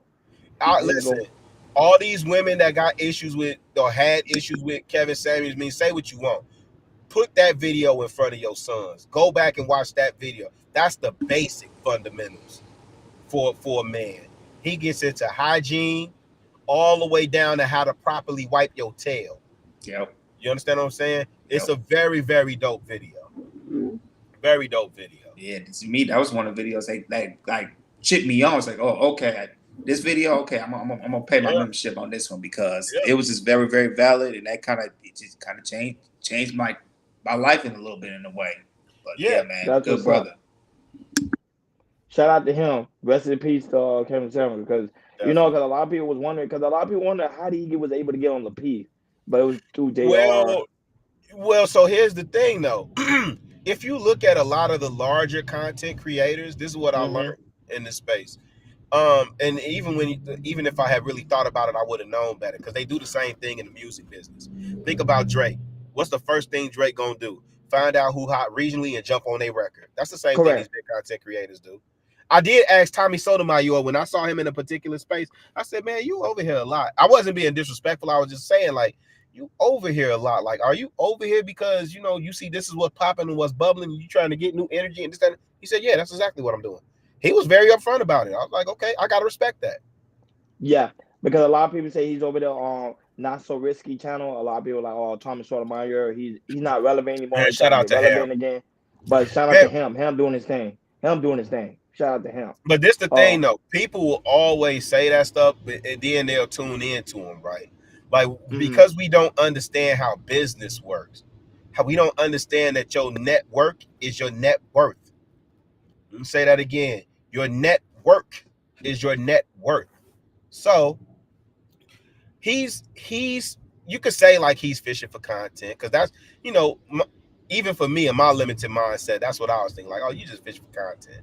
Even when Kevin Samuels would come over sometimes, I'm like, hey, you hear something on Thursday night and then hear it repeated on Kevin Samuels. So I'm like, wait, hold on, wait a minute, right? And then you understand, like, when you're doing business again, because it's mutual. Kevin Samuels knew what he was doing when he would show up on that platform. He knew what that meant. He knew what benefit JR stood to gain from hosting him and allowing him to speak uninterrupted and showing deference to him. For people that's like, oh, what would they say? Something like, old boy from Detroit ain't go off on KS like that, or something like that. I don't know. Or, oh, y'all got quiet when he came over there. And you don't understand business. You don't understand business. So it makes good business sense to let the man talk. It actually makes good business sense to have him there speaking for as long as you can have him there speaking. Right? Facts. But that is but when you have a limited mindset and you only looking for your gotcha moment, your gotcha viral moment that don't pay dividends, then cuss him out and tell him how wrong he is on average at best. And ignore all the things that he was actually right on. So, did I agree with everything Kevin Samuels said? Absolutely not, man. When he introduced that domestic discipline, I was like, man, I wish I would put my hands on Bootang, and man, I already know how that's gonna end. People don't understand. on the Really live giving out free somebody. game. He's literally giving us free. He's Yeah. literally giving out free game. Y'all pay attention to what he's saying, and that's what people don't But understand how a proper etiquette goes when it comes to the panel. Go ahead. no, I was just gonna say, like, we gotta learn. You gotta learn how to build with each other, man. You gotta learn how, like, it's just as much benefit for Tommy Sotomayor to be in the space, and because men by and large, or at least older men, I would say that, because when I talk to these young bloods, I'm like, dang, y'all don't even understand proper hierarchy. Like that concerns me. If an elder, okay, I'm 50, right? But if one of my uncles, who is considerably older than me, if one of my uncles come on this platform, fam, I'm finna show deference. Or let's say not even my uncle, because that's personal, right? If somebody older than me, Nidish is 53. Nidish could come on the platform. I'm a defer to him because he's like a bigger brother than me. Yeah. Right? That don't make me weak or I'm less than a man because I'm showing deference. No, that makes me respectable. And as many times as people was like, oh, really, you a good guy and this, that, third. Like, I'm supposed to not be a good guy. That's coded in my DNA because you don't like it? Because you think I'm being taken advantage of? Here's the thing. I could be on this show with y'all, stand 10 toes down and goes to sleep easy tonight because I'm a good guy and I never portray myself to be anything different. Other people got to wrestle with the mirror for themselves, for the person that they portray themselves to be, whether that's the villain or the victor. Man, breathe. But like, I 30 minutes. We only got 30 minutes left for the show. Jordan, the main topic of the night is gonna be fun. This is the fun part, really. Hey, Natasha Vincent is in the building. Oh, Natasha Vincent, shout out to her. Vincent is in the building. The lovely Natasha Vincent. Natasha Vincent. We'll go All ahead. right, people. All right, we're gonna have some fun. We're gonna have some fun like we always do. It's a Friday night, so y'all better sit back, relax, enjoy the entertain, and put stuff on the chat. So the topic we have for today, we talked about this back in Monday, and we was like, let's talk about it again. And we got Rilla in here too, so we're gonna have some fun with it too. So back on Monday, we was talking about I don't know, it was Muhammad or Gore who posted, like, why do women like to be lied to? Because in certain situations, like I said, some women that you probably know, they like to how can I say it? They like to like gloat in a way, Just tell them what they want to hear, and if you tell them what they want to hear, you can get in the pants and everything. And for me, I'm a type of person, like I said, I'm a type of person. I'm gonna tell you what you need to hear, not what you want to hear. And a lot of men, they don't want to go in that approach and everything. So we're gonna talk about this tonight. Or why do women like to be lied to? We have a short clip we're gonna play. After that, we're gonna chop it up. Go ahead, Hakeem.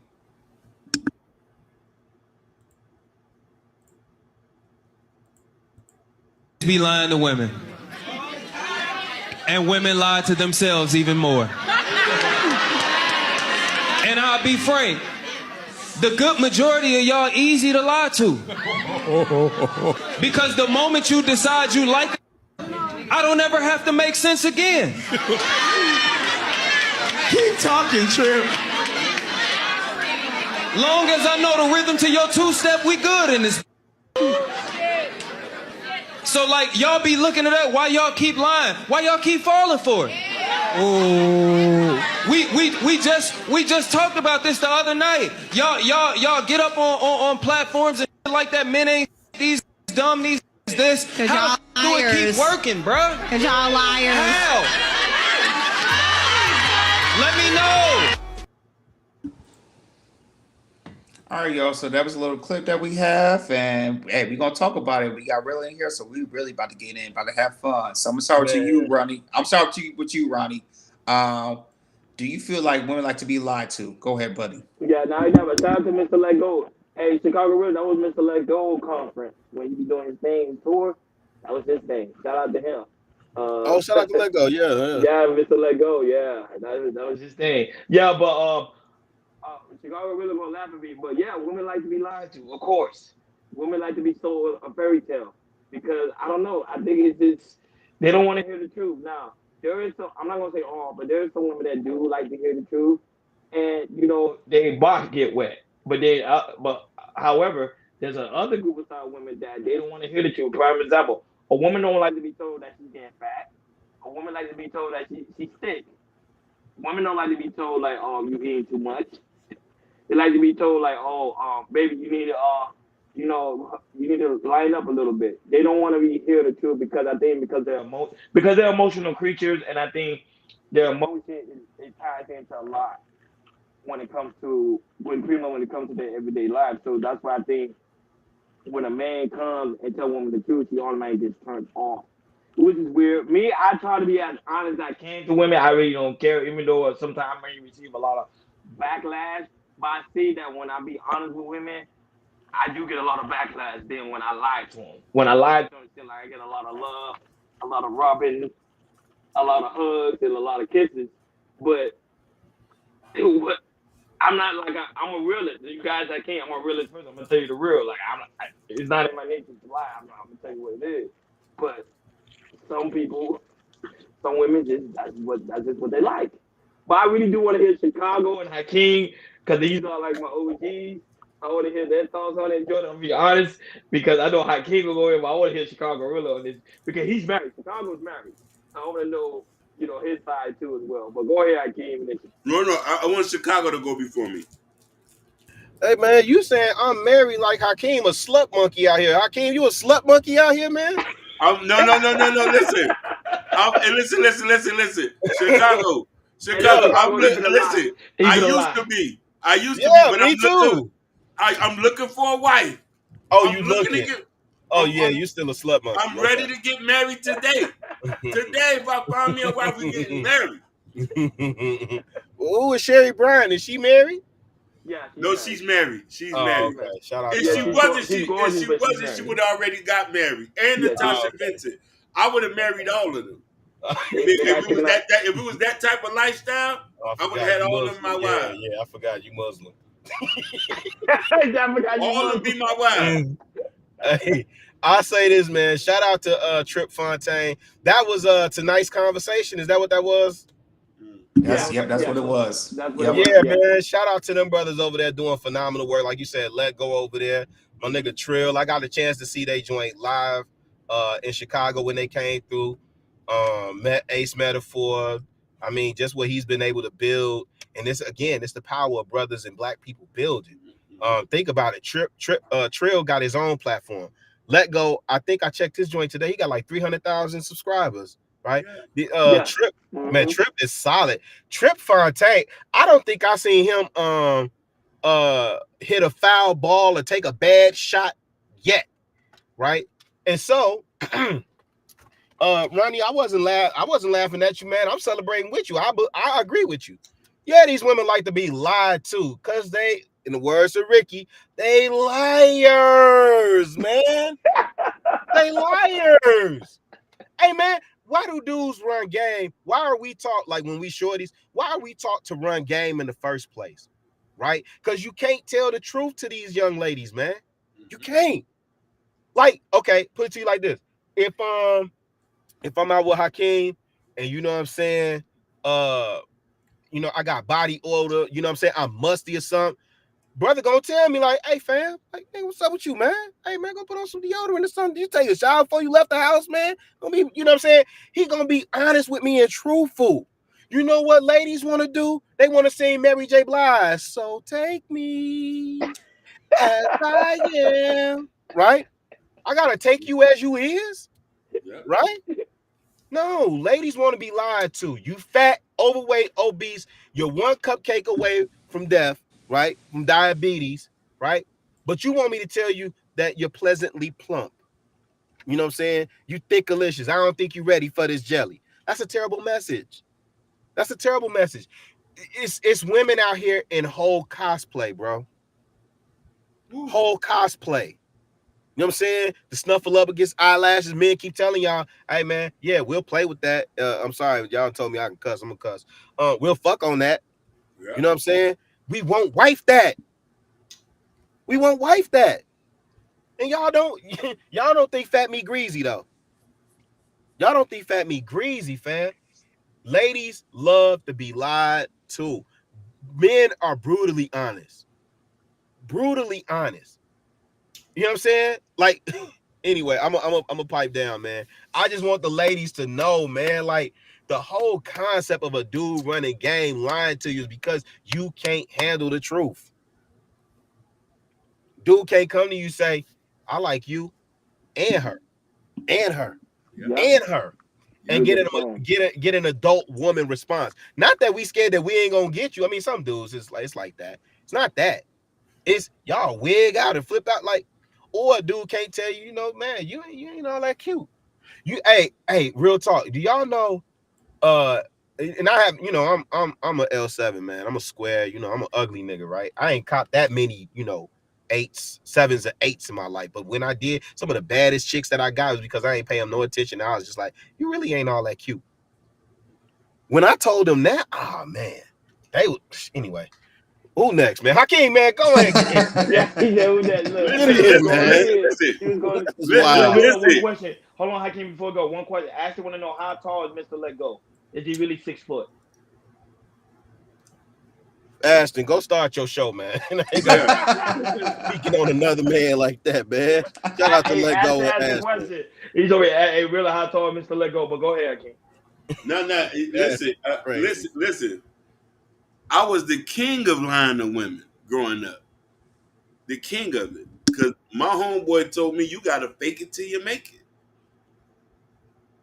So, like, and then you accompanying that with spending money, you'll get over on anybody. And I was about that. I'll tell you I love you and didn't really mean it. I'll buy your kids something to eat. Come over there and say, I'm going to go in the bedroom now. You going to meet me in there? It's one of those type of things when you see that, you know what I mean? Because I've always been, I say, if I tell her how I really felt, this is not going to go well.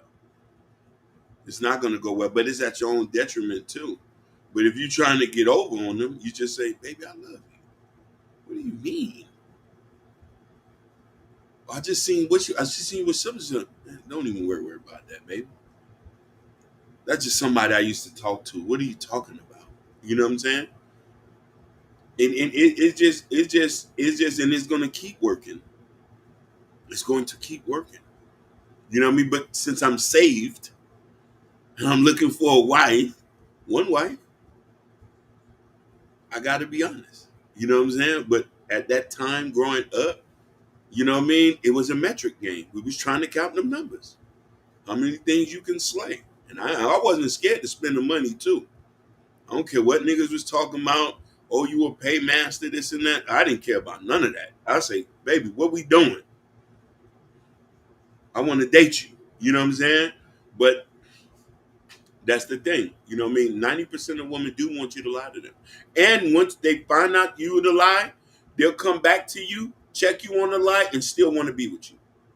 Tell me if I'm lying about that. Uh-oh. Get out of there, Hakeem. Okay, hey, so Hakeem was the one over there drinking up the juice boxes and eating the Lunchables. Okay, now we got all the time. We got the all the time. All the time, and sitting there with my boxes. It was that type of lifestyle, but you know what I'm saying? Like, man, I'm not gonna lie about that, man. But all right, I want to break the ice for you guys because y'all being too nice. Okay, so I am a truth teller. Okay, I like to tell the truth. I am a truth teller. But going to, do I do women like to be lied to? Do they like to be lied to? Yes. Me, I'm not with that. You know, if I feel like I gotta lie to women, that means if I have to lie to women, that means I can't mess with it. I am a truth teller. I needs to tell the truth. I'm not harsh with it though, but I will tell you the truth.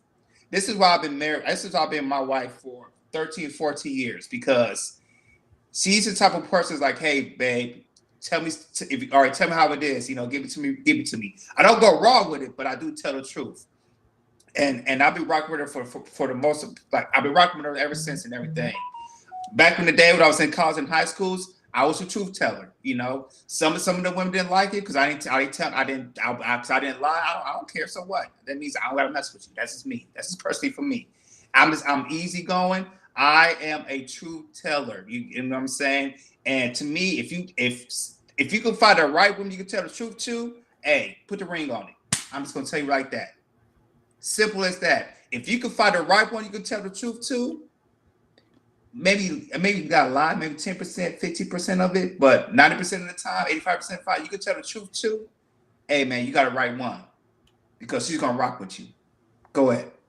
Look what Natasha had a question. Natasha said, "Can a relationship really last long if one or both people aren't being honest with each other about their desires and expectations?" Who's that question? All of us or just who? I To couldn't get off everybody. mute quick enough. See, this is the thing, right? We keep taking the human element out of stuff, like humans ain't going human, and we expect perfection. Yeah, the relationship's gonna last as long as those two people want it to last.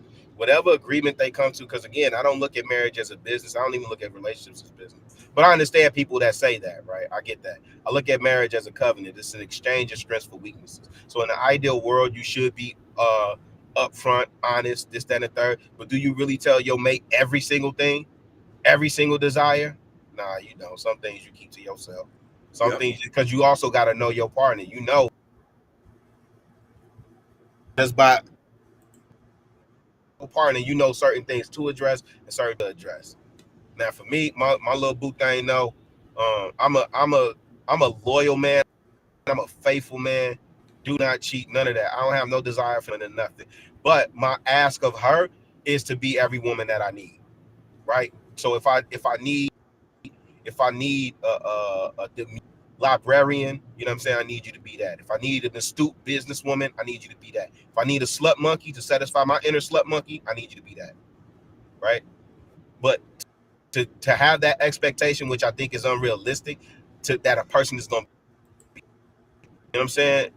That's not sustainable.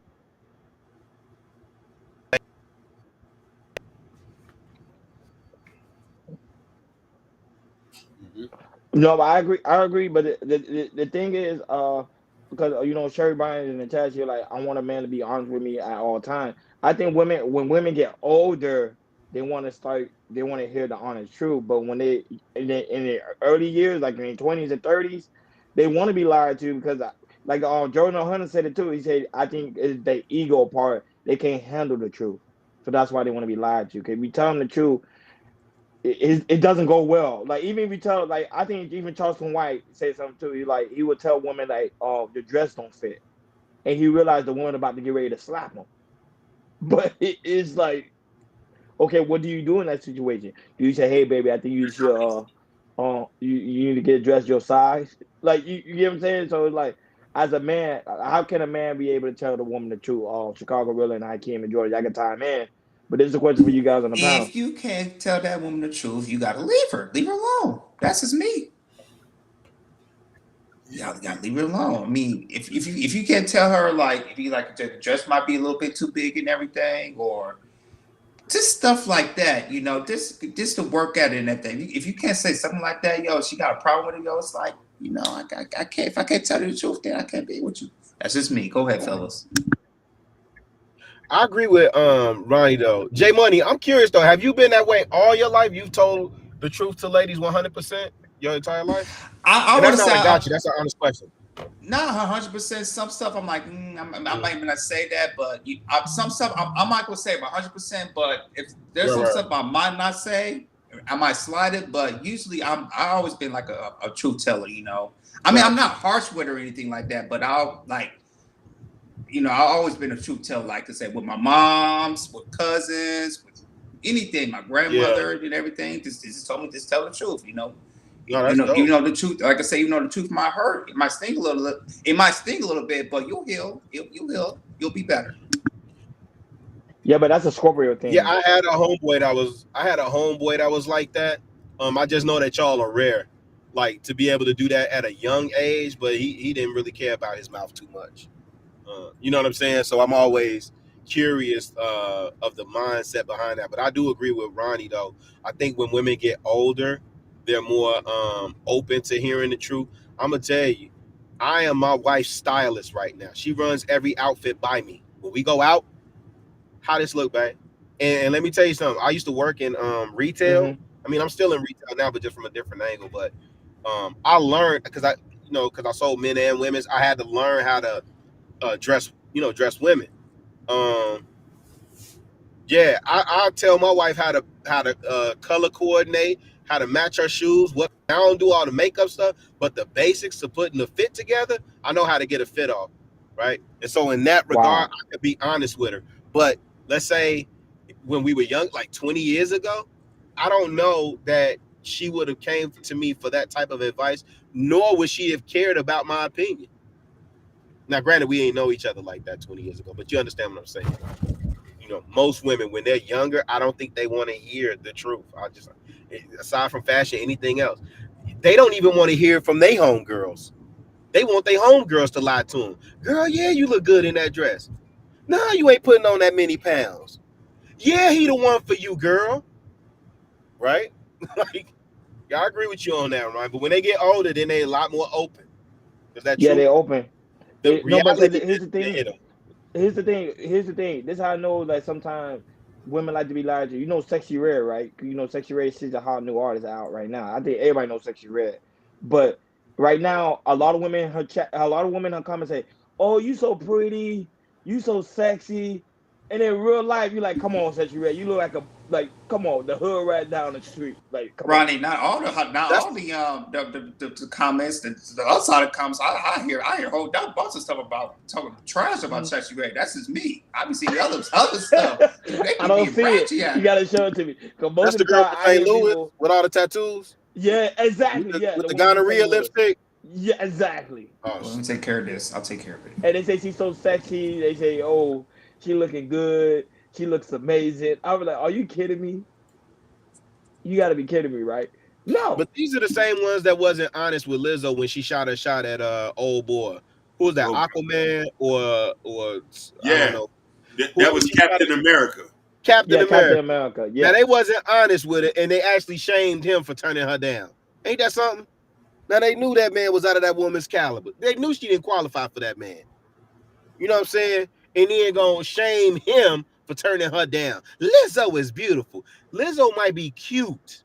She might be cute. Or let's say she's very pretty, right? But ain't no. Let me be quiet. Go ahead, Hakeem. Go ahead. No, definitely. What I wanted to say was this. For me, I always was very careful and cognizant about what I say to people, because I know certain things could change the dynamics of the relationship or change the way a person feel about you. Even though you're honest, some people are just not willing to handle it. So I always say, I know this is not a good thing. If I know I could tell you something and it's going to shift a different way, I'm going to just leave it alone. Because sometimes people will look at it like, okay, this nigga nitpicking every single time. Because I'm not going to lie, I'm very critical at times. If a person's doing something so many different times, I'll be like, fam, you doing that? And you know what I'm saying? And God bless the dead, one of my homeboys, he used to tell me, man, stop trying to be like my daddy. You know what I'm trying to say? I grew up different. So I always used to be like, yo, you know what I mean? Fam, we can't be doing this over here. Or doing that. And sometimes people can't handle that. So I had to be very cognizant about that. Yo, sometimes it's just best just to shut up and just don't say nothing. Or to be like, nah, that's cool. Go ahead. And I might just look back and just keep it moving. Sherry Bryan said it's not what you say, it's how you say it. That's not true, because at the same time, women are very cutthroat too. Women will tell a dude to go ahead and go take a shower. You stink. Real easy. Real easy. And the man shut up and go do it. Go ahead. Oh, my grandmother, she was vicious with it. If you smell wrong, nigga, if you don't take your ass a shower and stuff, no. Exactly, Jordan. They're very vicious with it. But then they want guys to say it in a nice way, like, you know what, baby, you need to go ahead and take a shower.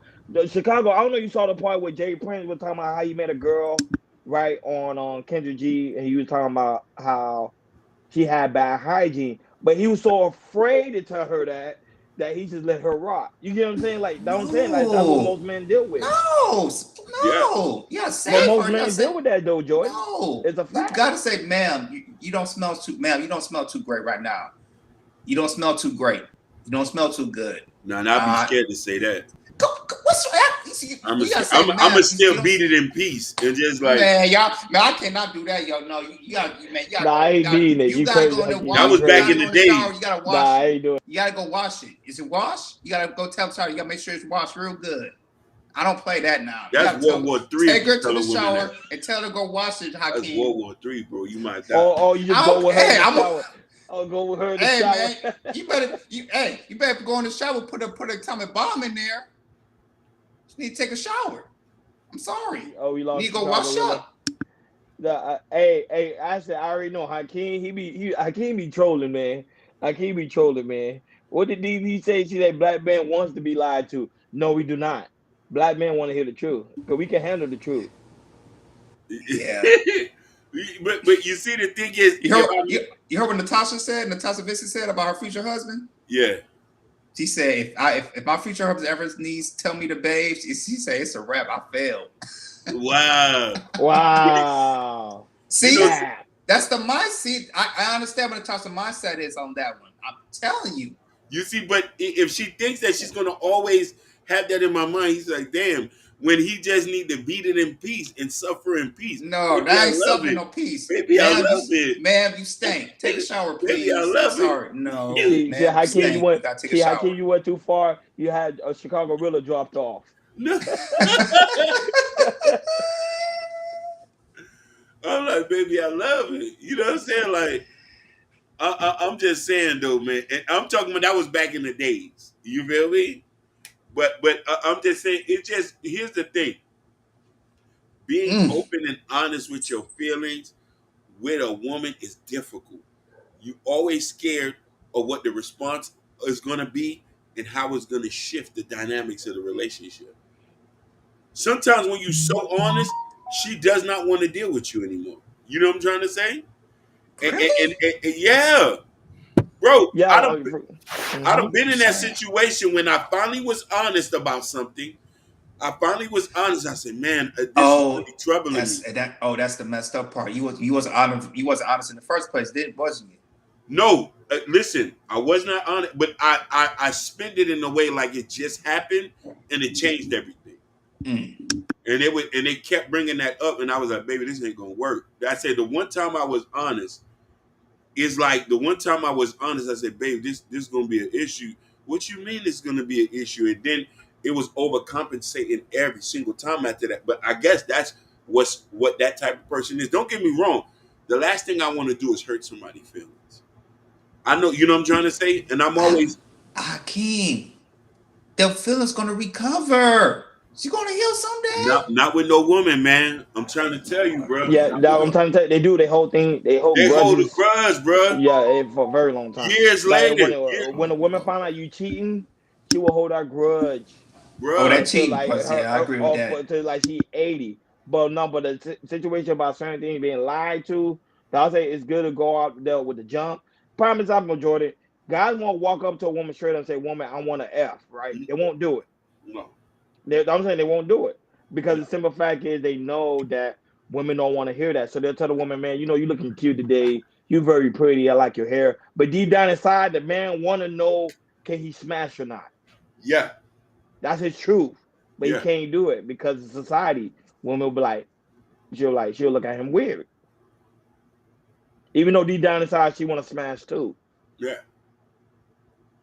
But like always, let Chicago laughing because you know I'm saying to you from the hood. If you from the hood, you know what I'm talking about. Yeah, y'all niggas. No, I left out on the stinky coochie part, man. And then Hakeem said, I was driving down this back road. And then Hakeem said, "Yeah, I'll bust it down, though. I'll bust it down." And I suffer through it. I love it, baby. I love it. Listen, I was with somebody. I had suffered through the pain. I love you, baby. I love it. I'll tell you, no, I can't. You a shooter. You definitely take one for the team. I'll tell you this. I did that one time. Somebody stanky. STD. No more. No more. After that, no more. I'm telling the truth. I'm sorry. After I got that ST, I'm just be real. After I got that, somebody was stanky. That's the first clue, though. Yeah, that's the first clue that. Jesus. Yeah, that's the first thing that'll let you know. But again, these are things that we go through when we're young. I think as we get older, and I tend to agree with you, J Money. Like my message to the young bloods is, honestly, you should be, just as a man, you should be telling the truth, right? Because your word got to mean something. Yeah. And then, we talk about value and respect more than anything. The woman may not like you when you tell the truth, but she definitely gonna respect. Facts. I don't know no woman that don't, she ain't gonna like you. Yeah. You know what I'm saying? You might not even get the cooch, and that's okay, because she gonna respect you. And again, if we say we the men, we the leaders, and you know. I value that respect more than anything else, fam. I go to war over that respect. Don't put no smut on my name. Don't put no dirt on my jacket, fam. You know, your name is all you got. So that's why, you know, with my sons, just like, yeah, just it's easier. Yeah, it's just easier, you know, to just tell the truth. And then that way you don't have to rehearse your lie, right? You ain't got to keep up with the lie that you told. That is true. You know?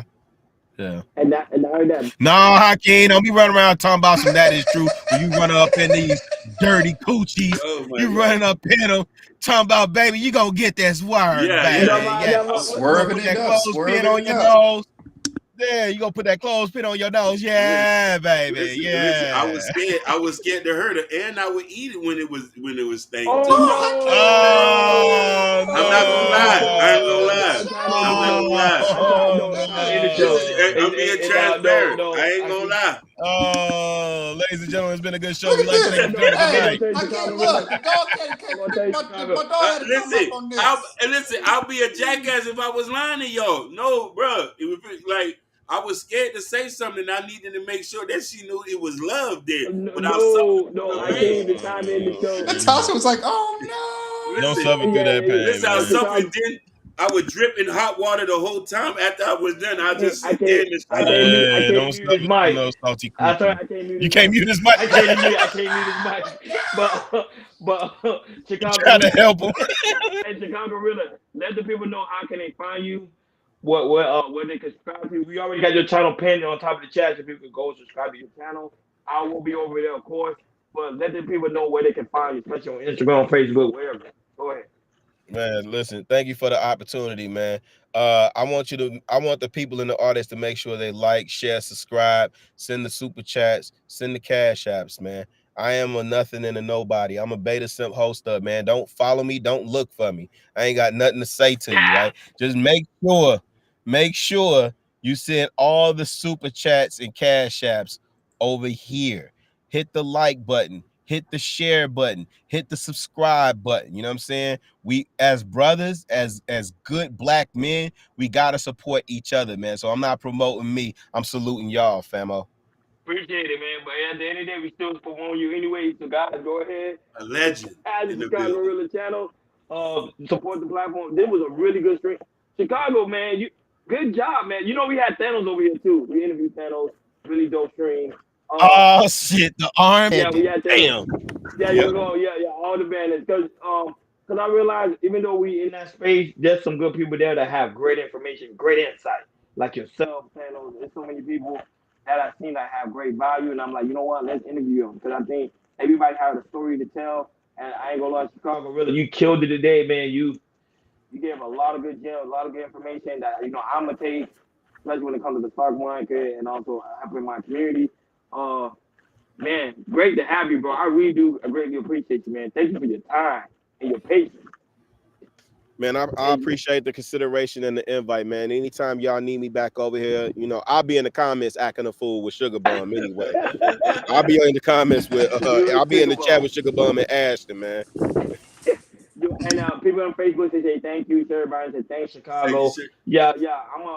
People should go back and rewatch the first hour. Chicago gave some great information, some great insight that I do not want to miss. So you guys pretty much some people are coming in now because the show's about to get ready to end. Go back and watch the first hour of the show. Amazing. And it, man, really, really good. And I love the fact you go down Lapid, so it gave a lot of people pretty much clarity of that. So people can actually go back and rewatch it and do their reaction to it. They can go ahead and do it. Of course, you guys have our permission. Because a lot of people want to know what happened with Chicago Rilla and Lapid, but you cleared that up, so it's kind of cool that y'all guys are still having. I think this is the only place I talked about that, Ron. I think this is the only where I've told that part of the story. This is the only place where I've said that. But they ain't gonna react to that. They gonna react to Hakeem eating dirty food. That's what they gonna react. I was a student of the culture. I was a student of the culture. One time for the culture. I was a student of the coach at that time, man. Black love. That was disgusting. Black love Hakeem. for real.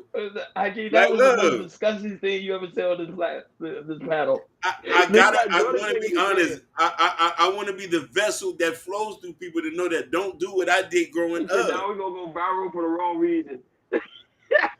No, I didn't mean to hurt you, baby. Hey, Hakeem did that so you wouldn't have to Do go it. through Nah, that. Oh man. no. Oh, no. I didn't have to, man. I had to learn growing up. I say, boy, this was wrong.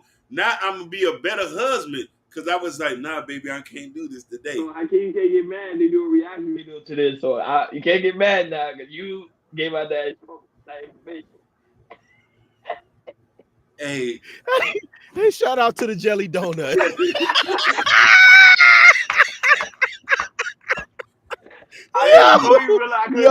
Wow. I couldn't mute his mic. I tried to. I couldn't mute him. So. yeah, man.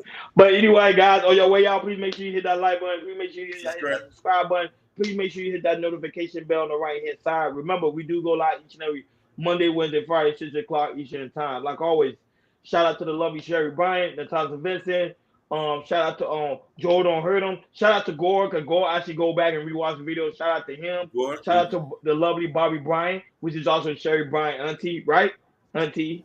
So it's like it's cool, like everybody rocks together. Shout out to Sugar Bum DB. Shout out to Why High, you're Chicago. I don't know, really, you're a Chicago Bears fan or you're a Cowboys fan? Because they played this Sunday. I'm definitely not a Cowboys fan. That was about to. But I like messing with Why High because he's a heavy Chicago, not Chicago, but Cowboys fans. I always mess with him. Shout out to Ashton. Ashton's getting ready to go live. So guys, if you have nothing else to do, go over there and check out Ashton live. He's going live shortly. Shout out to Say him hi to as well. Sky. Yeah, shout out to Sky. Sky's in the building. Shout out to him. Shout out to Gorilla Black who also go and watch the show. Shout out to Stephanie. Stephanie was here. Stephanie Watkins, she was here. She's also another one, Chicago. She also into blowback too as well, and she's a woman. So she's very strong on blowback. Like she's on that. Oh, that's Jordan's friend. So shout out to her. She was actually on the panel as well. We interviewed her. She came in here. She really, really dope. I probably seen the video, go back and watch it. I want her to come on so you and her can have that build together, but she left. So, but Indeed. that would have been cool. But shout out to her. Shout out to Ken Dawn. Shout out to Jabari. Shout out to 7 Day Muhammad. Muhammad was here. Shout out to Mr. Muhammad. Yep. Shout out to those that's watching us on Kick, Facebook, Instagram.